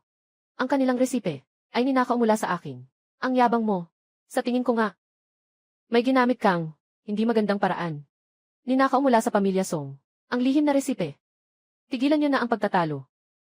Kuya, ang puting asukal at pulang asukal na ito ay personal kong nakita na ginawa ni Mr. Ito. Hangal na kapatid. Huwag mong kalimutan. Anong klaseng tao ito? Ang cute nito. Sanay na sa pagpapanggap. Kuya, magtatanong lang ako ng isang bagay. Kung masasagot mo, aaminin ko na. Ako ang nagnakaw ng resipe ng pamilya Song. Nakita mo ba sa tindahan ng pamilya Song? Ang pagbebenta ng asukal na yelo at pulot pukyutan. Ang mga asukal na ito ay aking naimbento. 5 araw na ang nakalipas. Maaari ko bang malaman, kuya? Alam mo ba kung kailan nagsimula ang pamilya Song na magbenta ng puting at dilaw na asukal? 3 araw na ang nakalipas. Ang mga ito Talaga bang si Kinki? Ang gumawa niyan, ang cute na bata. Kuya, naniniwala ka na, di ba? Sa susunod, wag nang tawagin. Si Kinki na cute. Nagkamali ako. Kuya, nag-aalala lang ako para sa'yo. Kinki, huwag mong akalaing. Nakakuha ka ng swerte. Nakabuo ka ng kahit anong bagay. Tapos ay nagpakalayo-layo ka na parang walang pakialam. Kung magagawa mo pa, na hindi maganda sa kapatid kong babae, siguradong babayaran mo ang lahat. Kuya, huwag kang mag-alala. Tiyak na ibibigay ko ang aking buong puso. Sa pag-aalaga kay Xiuniang, hindi sapat ang pangako. Kailangan mong kumilos. Kaya. Ano ang ibig sabihin ng kuya? Gusto kong ikaw. Ibigay kay Xiuniang ang lahat ng mga account sa bahay. Hayaan siyang humawak ng lahat ng ito. Walang problema. Walang problema. Ang asawa ang humahawak ng pera. Normal lang yan. CJ, pumasok na kayo. Kinke. Mas mabuti pang tandaan mo ang kasunduan natin ngayon. Kung hindi, kahit na magkalasog-lasog ako, dapat kitang patayin. Aking kapatid, huwag kang mag-alala. Ginoo. Ang pamilyang Song ay nagnakaw ng iyong resipe para sa asukal. Ganoon mo lang ba ito kakalimutan? Si Song Ziqian, akala niya nakuha na ang lihim ng paggawa ng asukal, kaya tiwala na siya sa tagumpay. Huwag kang mag-alala, asawa. Ngayon, ituturo ko sa kanila ang mga aral ng pamilya Song tungkol sa pagiging tao. Ang laki ng iyong sinasabi. Kapatid yung Yuan, bumalik ka na naman. Hindi ka naman siguro dito para ibenta ang iyong asukal na dilaw at puting asukal. Pasensya na po, kailangan ko nang magsabi nito. Ngayon, buong Dachauan County Government ay bumibili ng mga produkto ng pamilya Song ko. Mga brown sugar at puting asukal. Nakapirma pa kami ng kasunduan na, sa loob ng 10 taon, ay tanging sa pamilya Song lang pwedeng bumili. Kung hindi, kailangan nilang magbayad ng 102 pilak bilang multa. Kawawa. Ang buong pamahalaan ng bayan ay hindi nabibili ng iyong asukal na dilaw at puti. Yung receipt mo, ninakaw ito mula sa akin. Ano naman kung ganoon? 10 pilak lang ang ginastos ko. Mula kay Maergaw, nabili ko ang resipyong ito. Dapat pasalamatan si Kuya yung Yuan. Sayang talaga. Kung si Maergaw lang, magtagal ka pa ng kaunti. Ninakaw lang, hindi lang ito ang mga pangkaraniwang bagay. Kinke, anong ibig mong sabihin? Ibig sabihin lang nito, mayroon kang Maergaw. Ninakaw ang resipe, anong pakialam mo? Kaya ko pa ring ipagbawal sa inyo ng pamilya Song ang pagbebenta ng inyong asukal na pula at puti, na hindi mabenta.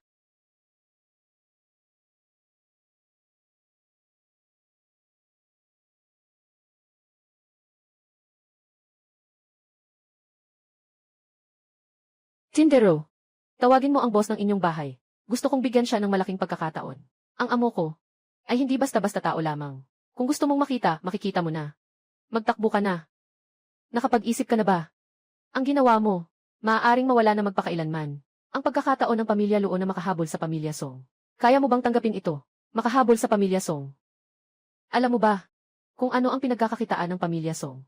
Na matagal nang nangunguna sa 4 na makapangyarihang pamilya. Asin. Kung gusto mong higitan ang pamilya Song, kailangan mong magpakita ng bagay na mas kumikita kaysa sa pagbebenta ng asin. Meron ka ba? Ikaw, nakita mo na ba ang toothpaste? May toothpaste ka? Wala. Pero meron akong higit pa. Sa toothpaste, na may katumbas na halaga, paano mo mapapatunayan? Yung toothpaste, noong nakaraan, na ipinadala ko. Sa tindahan ng mga sari-sari ni Song. Sandali lang po, tatawag ako sa aming binata. Hindi ba, asukal na pula at puti ba? Nagmamagic ka lang. Ikaw lang talaga, ang nagmamalasakit sa bagay na ito. Mukhang ito nga, ay walang halaga. Gusto kong makita, kung ano pang kayamanan meron ka.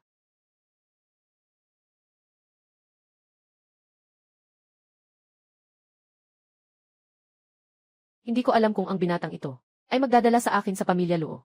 Ano ang pagkakataon nito? Dashuang.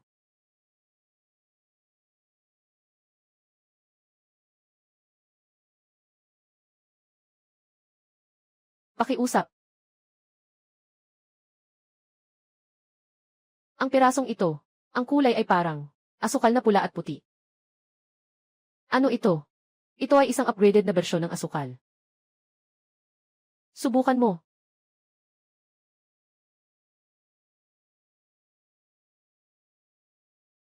Tamis. Mas mababa kaysa sa asukal. Malinis at banayad. Ikaw ang gumawa nito. Subukan mo itong isa.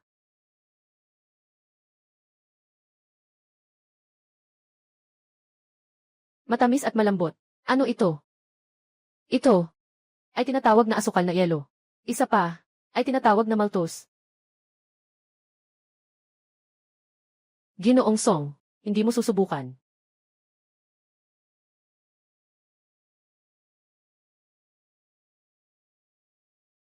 Magbigay ng presyo.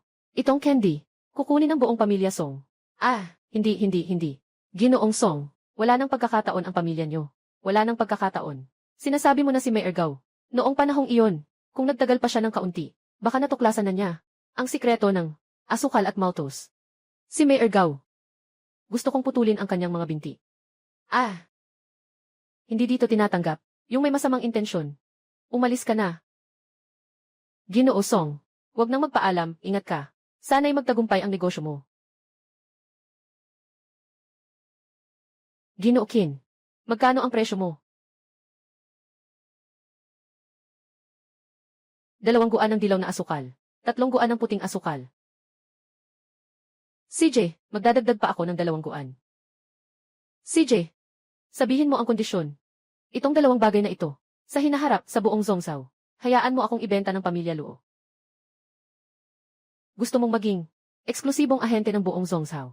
Eksklusibong ahente. Dapat mong sakupin ang buong merkado ng Zhongzhou. Kung hindi eksklusibong ahente, ano ito? Ganito rin ang ibig sabihin. Tingnan mo nga.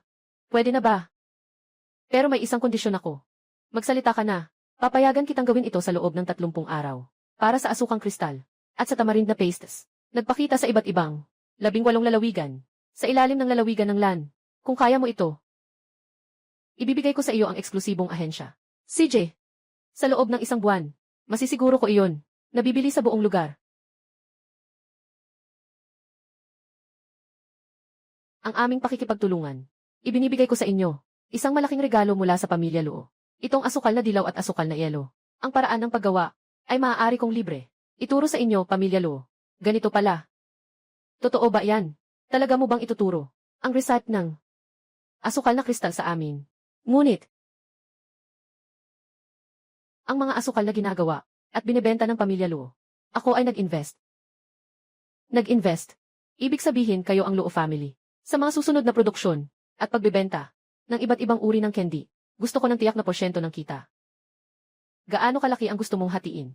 Huwag kang mag-alala, hindi marami. Kailangan ko lang ng 20%. Sana ay maging maayos ang ating pagkakasundo. Pagkakasundo. Sige, kami na muna. Aalis na kami.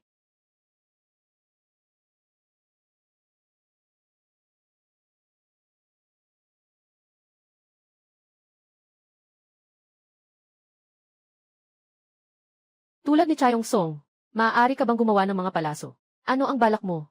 Crossbow. Crossbow. Xiaoqi, ayon sa mga batas ng Daifeng, ang pagtatago ng crossbow ay isang balak na rebelyon. Pwedeng makulong. Ito ay parusang kamatayan pati ang buong pamilya.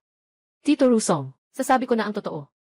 Ngayon na pumunta kami sa munisipyo, talagang napagalitan ko ang pamilya Song. Gumagawa ako ng crossbow para lang makaligtas. Hindi ito gagamitin sa ibang layunin. Hinahanap ng mga sundalo, hindi nila aalamin ang gamit mo. Naisip mo ba ang magiging resulta? Tulad ni Tio Song, naiintindihan ko na. CJ. Sige, naiintindihan ko na. Iwan mo sa akin. Tito Rusong, sa mga nakaraang araw, nagsaliksik ako ng isang bellows. Bellows?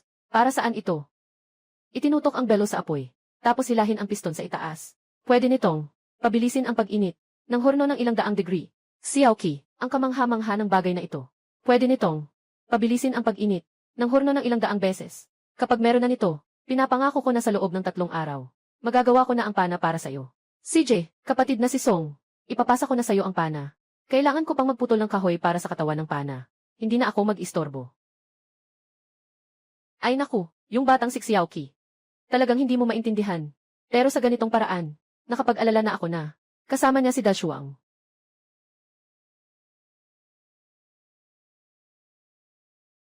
Ito pa rin ba ang loom? Ipakita mo, Nen. Subukan natin.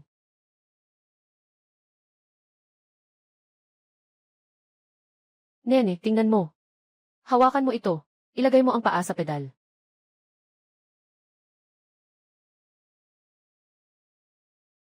Kumusta, Nen? Natuto ka na ba? Natuto na. Talaga. Talagang natutunan ko na. Huwag mo na akong gawing biro. Mukhang maayos na ang kalusugan ko. Hindi rin ako pwedeng mahuli.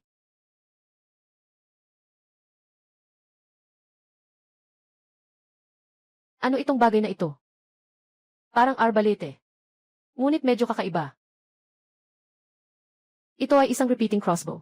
Kayang magpaputok ng 10 pana ng sabay. O ay, Tito Russo. Ito ay Yuanrong crossbow. Subukan mo, CJ. Ang lakas ng tama mo. Itong pana, mas malakas pa kaysa sa pinakamakapangyarihang pana noong araw sa militar. 3 beses pa. Aalis na ako para tingnan. Si Uncle Ru, 10 tira. Tamang-tama sa gitna ng target. Bakit ang galing mo naman? Sayang naman. Noong araw, kung meron lang itong pana na ito. Kuya Russo, yung mga nakaraan, hayaan na lang natin. Ay, Kuya Ki. Ang bagay na ito, maaari bang gawin ito sa malaking dami? Basta't may pera. Walang problema. Masyadong mataas ang gastos. Tulad ng ganitong Yuanrong na crossbow. Kailangan ng 2 pilak. Kung idagdag pa, ang 10 palaso. Kailangan gumastos ng 4 na ito kapag pinagsama. Ay magiging 20 pilak na tael. Ngunit, kapag may ganitong Yuanrong crossbow, kahit pa ang pamilyang Song niya, kung gusto nilang lumaban, hindi na tayo matatakot. Walang dapat ipag-alala. Laban lang sila. Ang usapin na ito, kailangan kong sabihin ng maaga. Tungkol sa bagay ni Yuanrong Nu, ito ay bawal sa Depeng. Lahat mag-ingat at panatilihing lihim. Kung sakali, may magbunyag nito. Sa oras na yun, hindi lang simpleng parusahan ang mangyayari. Mas malala pa, mapaparusahan din kayo. Ng kasalanang pagtataksil. Pagpaparusa sa siyam na angkan. Itatago muna ito sa akin. Sa hinaharap, kapag kailangan ng pagsasanay at paglaban, ilalabas muli para gamitin. Hindi maliit na bagay ang sinasabi ni Xiaoqi. Kayo dalawa, siguraduhing maalala ninyo. Naintindihan ko, siguradong aalalahanin ko. Mag-alala ka, Kuya Ki. Alam ko na yan. Susunod, tuwing tanghali pupunta kayo. Dito sa akin. Para mag-ensayo dito. Hindi ko kayo hinihingan na maging katulad ni Tio Song, na laging tumatama sa target. Ngunit hinihingi ko sa inyo, na sa tiyak na distansya, ay makapagtatama kayo. Tulad ni Tio Song. Lahat dito ay, pakiusap na lang. Huwag kang mag-alala, Xiaoqi. Dito, ipinagkakatiwala ko na kay Tito. Tinipon mo ba ang mga hipag at mga tita? Lahat sila. May mahalagang bagay ba? Yung mga lalaki doon, lahat ay makakapag-participate sa trabaho ng pangingisda at pagkuha ng pagong. Hindi ba? Mayroon ding katulad na magandang trabaho na may ayos para sa atin. Mga tita at mga kapatid na babae, tama ang hula ninyo. Kamakailan lang, nakabuo sila ng isang bagong bagay. Nakakaiba. Kaya naisip nilang magtrabaho ng mas marami at kumita pa ng mas malaki, di ba? Tama ka dyan. Itong bagay na ito ay tinatawag na loom. Hindi lang ito nakakasama sa katawan, kundi 10 beses pa ang mas mataas na bisa kaysa dati. Ayos ito, ang ganda ng bagay na ito. Alanan. Mahal, hayaan mo akong ipakita sa mga ate at tiyahin natin paano gamitin ito. Tingnan natin. Ganyan. Hindi nasasaktan ang kamay. At hindi rin nasasaktan ang katawan. Pwede pang maghabi gamit ang kamay. Napakataas ng bisa. Maganda itong gamit na ito. Tingnan ninyo. Noong nakaraang gabi, isa lang ang kayang habuin namin. Isang wen. Ngayon gabi-gabi. Kaya namin kumita ng 10 wen. Sa isang taon. 4,600 na wen. Hindi na kami nagkakalayo sa mga lalaki. Asawa. Hindi ka tama sa pagkalkula. Hindi tama. 10 piraso. Iyon ay 10 wen sa pera. Isa nitong pera. Ito ay presyo ng mga mapagsamantalang negosyante. Kung direktang, makikipag-ugnayan tayo sa tindahan ng tela. Ang isang piraso ng tela ay hindi bababa sa 10 salapi. 10. Ngunit, Ginoo. Tindahan ng tela. Matagal lang nakipag-ugnayan sa may-ari ng lupa. Tela na hinabi. Walang gustong bumili. Kaya magbubukas na lang tayo ng sarili nating tindahan ng tela. Dadalhin natin sa palengke para ibenta. Mayroon kaming makinang panghabi. Mas maganda ang kalidad ng ating hinabi. At saka, mas marami ang ani. Hindi ka mag-aalala na walang bibili sa merkado. Sinasabi ko, mga kababayan, mga tita at mga hipag. Ngayon ay tinawag ko kayo dito. Para pumili ng ilang. Natutulungan kami dito. Nagsimula na ang pagtatahi ng tela. Itong makinang pangtahi. Libre naming ibinibigay. At pati na rin ang pagbebenta. Kami ang bahala dito. Kung makakagawa tayo bawat buwan ng 200 piraso ng tela, may garantisadong sahod. Isa lang ang halaga. Isa lang ang halaga. Lumampas pa sa 1 piraso. Magdagdag ng 7 kwarta. Walang limit ang taas. Walang problema, Xiaoqi. Siguraduhin mong mapili mo ang swang. Bata pa ang swang. Magaling ang mata mo. Kaya mong magtrabaho. Gamitin mo si tita. Matagal nang may karanasan si tita. Puno ng karanasan. Tungkol dito, ibigay mo na sa'yo lahat. Bahala ka na sa pagpili, bahala ka na.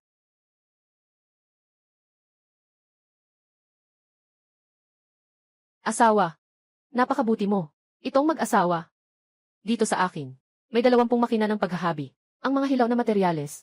Si Liu Mazi mamaya, ay dadalhin dito. Magkakahiwalay tayong mag-exam. Nang paisa-isa. Yung nasa top 20, ay makakakuha ng pedal loom. CJ. At yung pedal loom.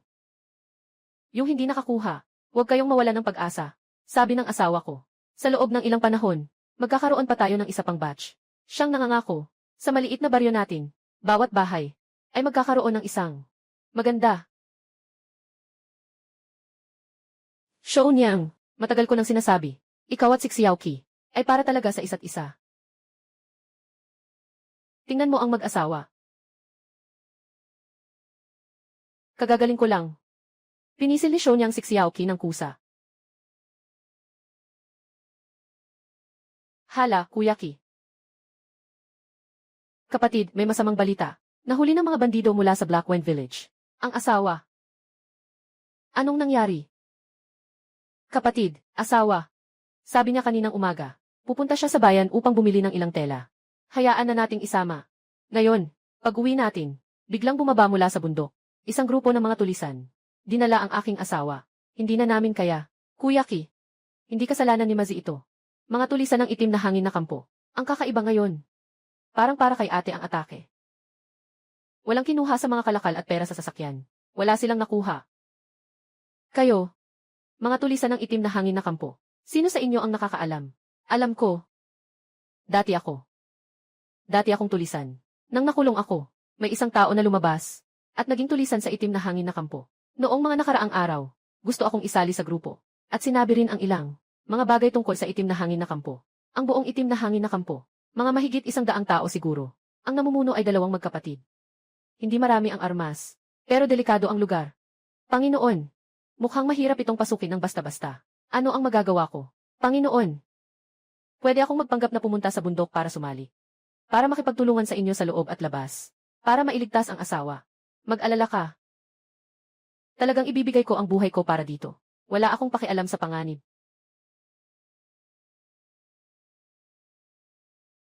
Liu Mazi, pumunta ka kay Uncle Rusong. Sabihin mong ipunin niya ang lahat ng kerosene ng buong nayon. Datu. Sandali lang, pumunta kayo sa bahay namin. Hanapin ang mga walang lamang kahon. Punuin ito ng mga bato. Ilabas at ilagay sa kariton. Naiintindihan po, Ginoo. Pagkatapos nito, dumiretso kayo sa akin para magtipon. Opo. Kapatid na Ki, marami ang tao sa Blackwing Village. Pero kami lang 4. Talaga bang kaya natin? Nakalimutan mo na ba? Wala ba tayong Yuan Rongnu? Sa loob ng 1 taon nagpalaki tayo ng sundalo. Pero sa isang sandali lang ginagamit natin sila. Susunod na, susubukan namin ang inyong mga natutunan. Kahit na marami sila, mas malakas sila. Kahit may mga armas pa sila. Huwag kang mag-alala. Huwag mong alalahanin ito. Nakaplano na ako. Lahat ng pwedeng gawin. Makinig ka lang sa akin. Tawagin mo na ang tao. Maghahanda na rin ako para sa inyo. Ng mga pana. Susunod na, may isang matinding laban na kailangang labanan.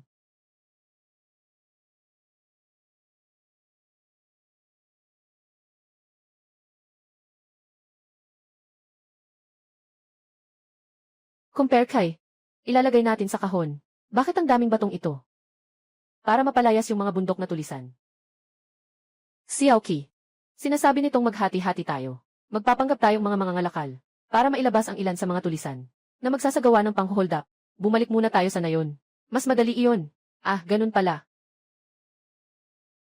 Pero, mahigit 100 tulisan ang mga ito. At komplikado ang lugar dito. Kahit ang mga opisyal ay hindi makapasok. Kaya ba tayo 4 na ito? Huwag mag-alala. Ngayon, ang mga bandido sa bundok ay tiyak na mamamatay. Tulad ni Uncle Song. Dalhin mo si Mazi at umalis sa grupo. Sundin mo sila ng tahimik. Naiintindihan. Little Kai, binili niyo kaming maglaban ng lihim.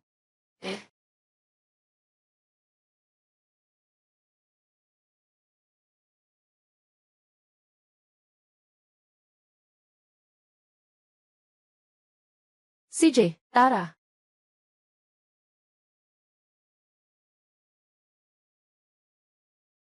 Tumigil ka. Huwag kang gagalaw. Mga kapatid, patay natin ang mga malalaking baboy na ito. Yung mga ginto, pilak at mga hiya sa kahon. Akin na lahat yan. Nga.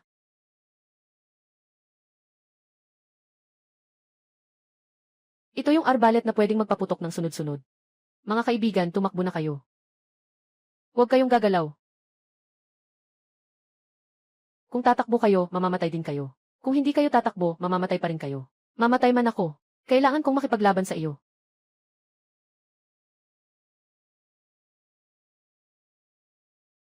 Salamat, Tio Rusong. Kanina, delikado iyon. Tingnan mo, ayos na lahat. Sila Dashuang. Sa wakas, unang beses na pumatay. Normal lang na magkaroon ng ganitong sitwasyon. Kip.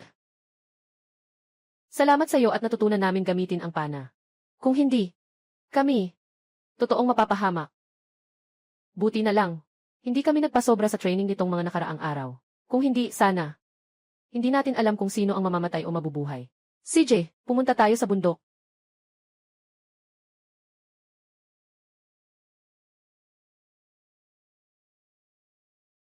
Uncle Rusong. Dalhin mo si Mazi. Dito ka magbantay. Kung may kakaibang galaw, agad na barilin. CJ.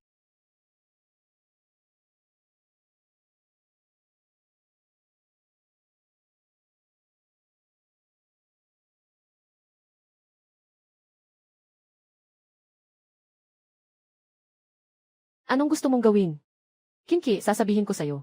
Ang pagtatago ng crossbow ay isang malaking kasalanan laban sa estado. Pwede pang parusahan ng pagpatay sa buong pamilya. Nakakatakot naman. Basta palayain mo ako. Pangako ko. Hindi ko sasabihin ang tungkol sa pagtatago mo ng crossbow. Sa iba, talaga. Sinasalita ko. Basta't palalayain mo ako. Hindi ko talaga sasabihin ang tungkol sa pagtatago ng crossbow. Pero kung papatayin mo ako ng direkta, walang makakaalam tungkol dito. Sabihin mo na saan si Xunyang. Kinke.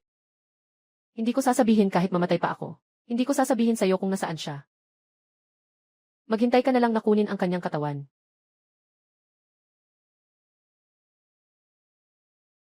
Sige, sasabihin ko na. Si Xunyang. Nasa likod ng bodega ng bigas si Xunyang. Sa maliit na bahay na iyon. Dashuang. Puntahan mo at kunin si Xunyang. Mas mabuting ipagawa mo kay Li Dashuang. Nahanapin si Xunyang. Kung hindi, kapatid na yung Yuan. Pakiusap, patawarin mo na ako. Bibigyan kita ng napakaraming pera. Kuya, tingnan mo. Nahanap na rin si Xunyang. Patawarin mo na ako. Tandaan mo, sa susunod na buhay mo, huwag mong gambalain ang babae ko. Mahal. Xunyang, wala nang problema. Bakit ka nandito? Kung hindi mo kaya, ano ang gagawin mo sa kanila? Paano kung mapahamak ka? Tanga ka. Ikaw ang aking asawa. Kahit pa sa bundok ng mga patalim at dagat ng apoy, iiwanan kitang hindi ililigtas kita. Ginoong Alkalde, nakuha na ang lahat ng mga tulisan sa bundok. Ayon sa mga ebidensya, ang utak sa likod nito, si Song Songwen ay dinala na sa harap ng hukuman. Ginoo Alkalde, ako ay inosente po. May ebidensya at mga saksi. At gusto mo pang magpaliwanag, bakit nandun ang anak ko sa itim na kampo? Hindi ko talaga alam. Pero hindi rin ito pinapatunayan na may kinalaman ako sa mga tulisan doon. Song Songwen, buksan mo ang iyong mga mata. Tingnan mo kung ano ito. Nandito ang mga talaan ng Black Wine Stronghold. Tungkol sa iyong pamilya, Song.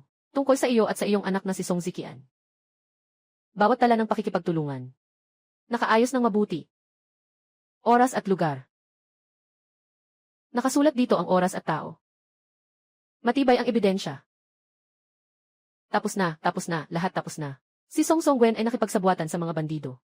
Tiyak ang ebidensya. Sandali lang. Ginoo. May problema sa bagay na ito. Oh, may mga testigo at ebidensya. Hindi ko alam kung ano ang iniisip ni Ginoong Gu. Kung may problema pa ba? Malaking problema. Mukhang si Ginoong Gu ay may balak. Pinawalang sala si Song Songwen. Hindi totoo. Si Song Songwen ay nakipagsabwatan sa mga bandido. Talagang dapat siyang parusahan. Pero dapat siyang magpasalamat. May magandang anak na si Song Lu na hindi nakipagsabwat sa kanya. Kagaya ng mga kabayo. Nakikita niya ang pagpapatakbo niya ng tindahan ng mga grocery ni Song sa loob ng maraming taon.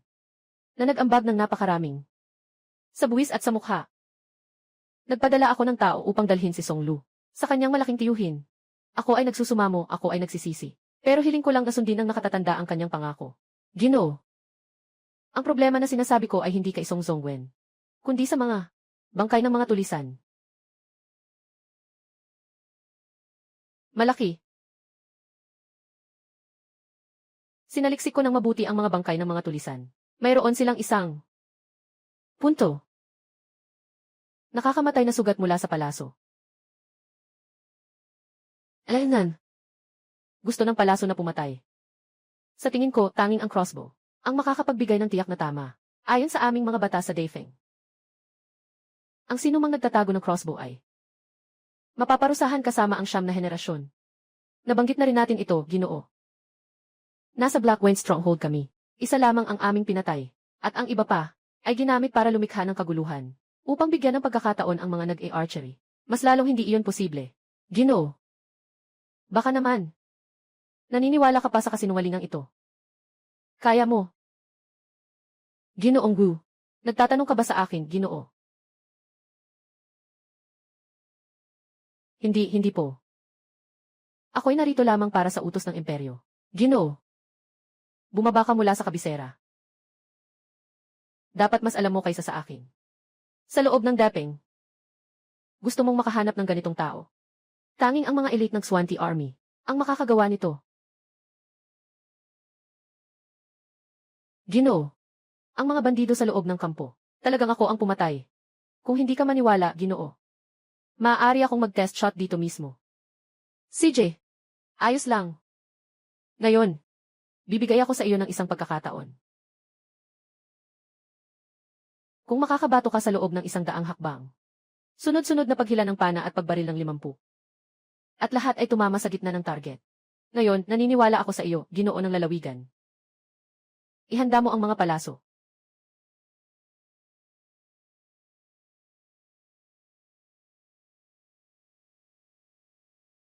Ginoo, lahat ng 50 palaso ay tumama sa gitna ng target. Ginoo ng lalawigan Wu. Ginoo ng lalawigan Wu. Mayroon ka bang ibang opinyon? Araw ngayon. Pero noong araw na iyon, maulap. Siguradong iba. Ako ay dati nang naglingkod sa militar. Xuantai Army. Kaya pala, Xuantai Army. 5 tigre ng ilalim. Pakiusap, tanggapin mo ang aking pagyuko. Huwag, Ginoo. Hindi ko kayang tiisin ito. Sibuk Sayancheng. Ngayon, mayroon ka bang pagtutol? Hindi ko inasahan na ang general ay isa sa 5 tigre ng Xuantai. Ako ang nagpadalos-dalos. Kapitan Zhao, ipasa ang utos. Si Song Songwen ay nakipagsabwatan sa mga tulisan. Nagbayad para pumatay. Hindi mapapatawad ang kasalanan. Ay kumpiska ang lahat ng ari-arian ng pamilya. Agad. Pagpapakita ng ulo sa paminggalan.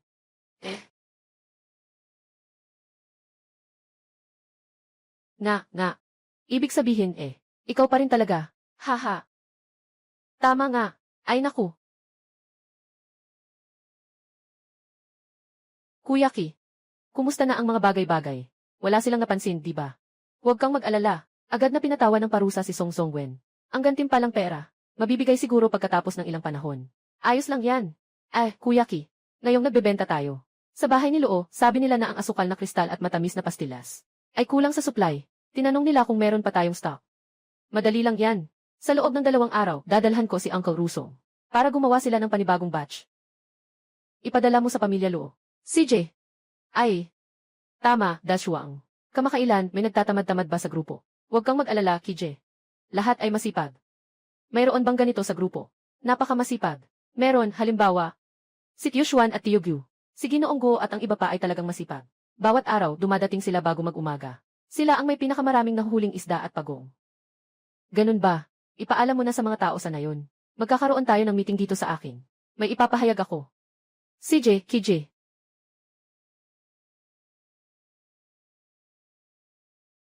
Kailangan siguraduhin ang asukal. Supply ng isda at softshell crab. Malapit nang ilabas ang tela. Hindi pa sapat ang laki nito ngayon.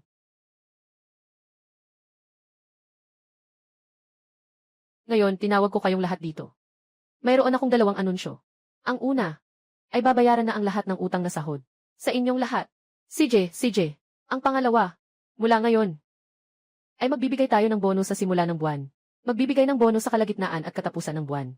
CJ. Pwede kayong pumunta kay Mazi para magparehistro. Kunin ang pera kay Dashuang. Bonus ngayong buwan. 5 guan si Dashuang. 3 guan si Mazi. Tatay Xuan, Tatay Gao, Tito Go. Premyo na 2 guan. Ang iba. CJ. Si Dashuang at Mazi. Sila ang pangunahing kapitan at deputy kapitan ng grupo. Dapat mas malaki ang kanilang premyo. Pero hindi kayo nagtatanong. Bakit si Uncle Xuan at Uncle Gao? Ang bonus ni Kuya Guo. Pwede rin kaya ganito kalaki. Nga. Bakit naman? Kasi, sila ang pinakamasipag magtrabaho. Sila rin ang nakakahuli ng pinakamaraming isda at alimango. Sa bonus ng grupo, hindi pwedeng maging eksaktong pareho. Sa hinaharap sa aming baryo, yung mas marami ang trabaho, mas malaki ang bonus. Kabaligtaran naman, mas kaunti. O kahit, walang bonus na maaaring ibigay. Walang problema, di ba? Wala. Dazuang, oy, KJ. Yung benepisyo na iniutos ko, hindi mo ba ito naipasa? KJ. Sinunod ko ang iyong hiling. Tuwing 7 araw, magpapadala ako ng 1 kilo ng baboy na may taba, at isang maliit na softshell turtle. Bakit kaya? Sila ay lahat maputla at payat. EJ. Lahat tayo ay mga simpleng tao. Kainin mo na lang ang butil at gulay. Bakit pa kailangan ng araw-araw na masasarap na pagkain? Marami namang ganito. Mas mabuti pang ibenta na lang sa palengke. Makakatulong pa sa gastusin sa bahay. Tama nga. Huwag kayong mag-alala sa amin. Kaya naming magtrabaho ng buong lakas. Na, Kuya Ki, hindi namin kailanman pinapabayaan ang trabaho sa team. Tingnan mo lang ang talaan, malalaman mo. Dashuang. Ipinapahayag ko. Simula ngayon, kinakansela ang benepisyong ito. Opo, Kuya Ki. Mga kababayan, huwag kayong magkamali. Kinansela. Hindi ibig sabihin ay wala na. Para mas mabuti ang pagkain ninyo. Sa hinaharap, magtatayo ako sa bayan ng Siyahe. Ng isang komunal na kantina. Para sa mga matatanda. 4 na sentimo bawat bahagi. Matanda at bata. 1.5 tao. Basta taga aming baryo. Pwede kayong kumain dito. Kainan ng publiko. Magandang ideya. Bukod dito. Buwan-buwan akong. Pipili tayo mula sa aming koponan. Ng 5 mahusay na tao. Sa susunod na buwan, buong pamilya ay makakakain ng libre sa kantina. Libre ang pagkain. Ang saya nito. CJ. Susunod. Mayroon pa akong isang mahalagang bagay. Simula bukas, mag-aasikaso tayo ng mga sugar factory. Bawat pamilya ay maaaring magpili ng isa pang tao. O kaya, maaaring magrekomenda ang lahat ng isang tao para magtrabaho sa sugar factory. Ngunit, ang taong irerekomenda ay dapat mapagkakatiwalaan. Hindi pwedeng mandaya o magsinungaling. Kapag nahuli, ang taong iyon at ang nagrekomenda sa kanya, ang kanilang pamilya ay hindi natatanggapin kailanman. Itinatag ang planta ng asukal. Kailangan ng isang pinuno. Ako ang magrerekomenda. Tio Rusong. Hahaha. Tatay, naging kapitan ka na rin. Maliit na Ki. Akma ba ako? Tio Rusong. Ikaw na ang mamuno dito. Sa asukal na pabrika, kami lahat ay handang sumunod sa iyo. Tama. Nakikita namin ang iyong ginagawa sa araw-araw. Lahat kami ay nagtitiwala sa iyo. Kuya si Song, huwag kang mag-alala. Tingnan mo, lubos ang pagtitiwala ng mga kababaryo sa iyo. Anak na si Ki. Hindi ako magpapabaya. Sa mga kababaryo, sa matinding pag-asa nila sa akin. Simula bukas, hatiin ninyo ang pagkain sa mga batch. Kuya Ki, ano ibig sabihin nito? Ibig sabihin ay ang mga tao sa grupo ay kakain sa mga batch. Narinig ko kay Mazi na kayo ang panghuli ng isda at pagkuha ng pagong na grupo. Hindi ito tungkol sa umaga o gabi na shift. Para sa pagkakasunod-sunod ng pagkain. Ipagpapalit natin ito ng paunti-unti. Para makakain ng mas maaga ang lahat. CJ. Kuya Ki, maganda ang paraan na ito. Para sa ating lahat, hindi na ganoon kasikip. Bukod pa rito, bawat 7 araw ay magkakaiba. Para sa lahat, may pagkakataong makakain ng maaga. Walang reklamo ang mga taga-baryo. Tulad ni Tio Song. Pumunta ka sa palengke para sa akin. Bumili ng kaunting asin. At ilang pampalasa. Mamaya sa hapon sa bakuran ko. Ituturo ko sa iyo kung paano gumawa ng sabon. Pagkatapos ang sabon na ito, ikaw na ang bahala. Aayusin ko agad. Dashuang. Ngayong gabi, hayaan ninyong. Huwag munang kumain pagkatapos ng trabaho. Maghintay kayo lahat sa harap ng kantina. May sasabihin ako. Sige, Kuya Ki. Sige, gawin na natin. Opo.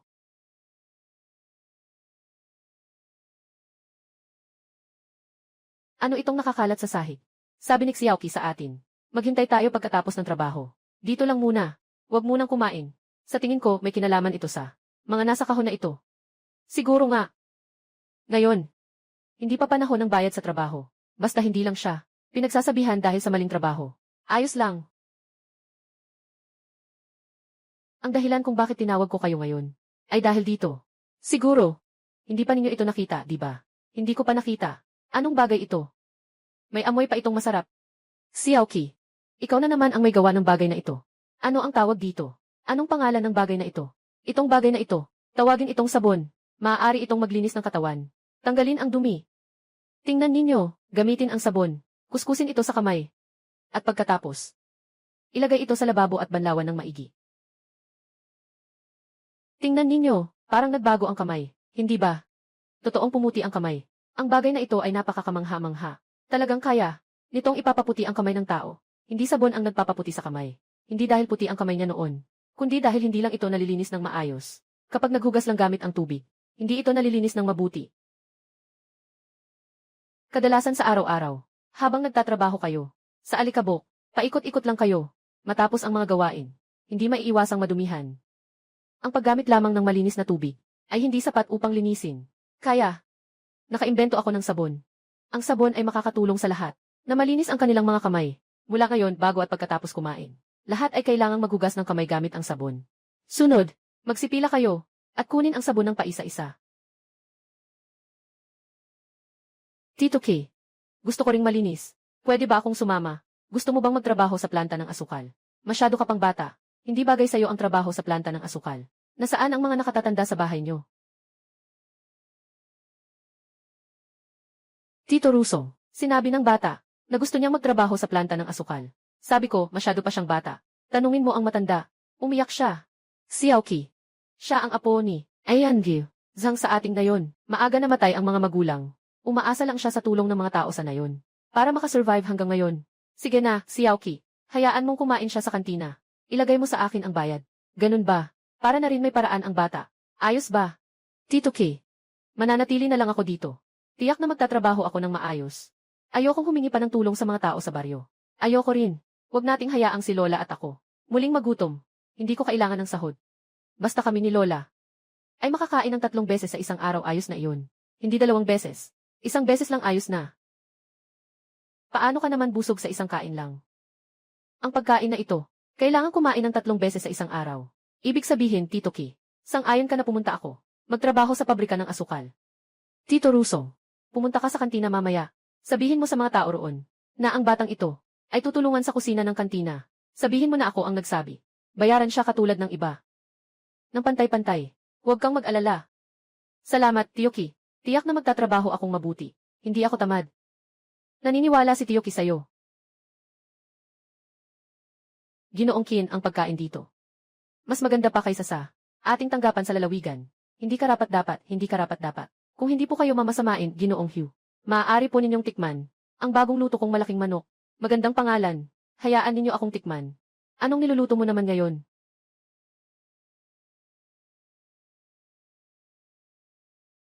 Masarap. Sobrang sarap nito.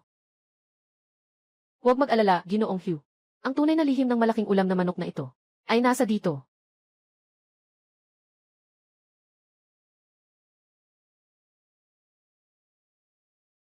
Pakiusap.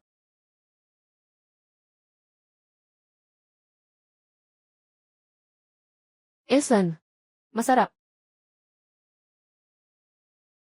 Ginoong Qin. Ngayon ay naibalik na ang iyong pagkakakilanlan bilang si Jiyuan. Magandang lalaki. Dapat ay magtagumpay ka at magtatag ng karangalan. Ang taong katulad mo ay hindi dapat mag-ambag sa korte. Lubhang nakalulungkot. Hindi tama ang sinabi ni Ginoo Hugh. Ginoo Hugh, ano ang dahilan mo sa pagiging opisyal? Siyempre, para sa kapakanan ng mga mamamayan na makamit ang magandang buhay. At ngayon, kakulangan sa pondo ng gobyerno. Pinipigilan ng bagong emperador ang kapangyarihang militar. Dahil sa inyo, tulad ni Ginoo Hugh, isang matuwid na opisyal, ay napalaya sa probinsya. Katulad ni Uncle Song, isang mandirigma. Nagbitiw sa tungkulin at bumalik sa pagiging magsasaka. Mas lalo pang naghihirap ang mga tao. Parang taon ang isang araw. Alam mo naman na nasa ilalim ka ng batas. Ngunit hindi magawa ang kahit ano. At ako naman, hindi pumasok sa palasyo upang maging opisyal. Pinili na manatili dito sa probinsya. Gamitin ang aking talino. Kasama ang buong baryo. Magkaroon ng magandang buhay. Kahit na ang ilang mga tao mula sa ibang baryo. Nagsimula na rin silang kumita katulad ko. Pero tignan mo, itong kantina, yung mga residente, yung mga tao, yung mga batang ito, at pati yung mga pagkain sa mesa. Alin ang hindi mo hinihiling? Kahit wala akong posisyon sa gobyerno, maaari ko pa ring mapakain at mapainit ang lahat, bagaman limitado ang aking kakayahan. Naniniwala ako na habang umuunlad, makakatulong ako sa mas maraming tao. Hayaan ang lahat ng tao sa mundo na makakain ng sapat at makapagdamit ng maayos. Hayaan silang mamuhay ng buhay na kanilang pinapangarap. Kapag mahirap, dapat ay magpakatatag. Kapag mayaman, dapat ay tumulong sa iba. Ginoong Hugh, ikinalulungkot kung hindi ko magagawa. Ang aking hangarin ay hindi kailanman nasa hukuman, kundi dito sa bukirin. Ginoo, pahintulutan ninyo akong magbigay galang. Hindi pwede, hindi pwede. Ginoong Hugh, sobra po ang inyong paggalang. Ginoong Hugh, tingnan mo ang kanayunan na ito. Kung talagang gusto mong pasalamatan ako, gawin mo para sa akin. Naingatan ang kalinisan ng lugar na ito.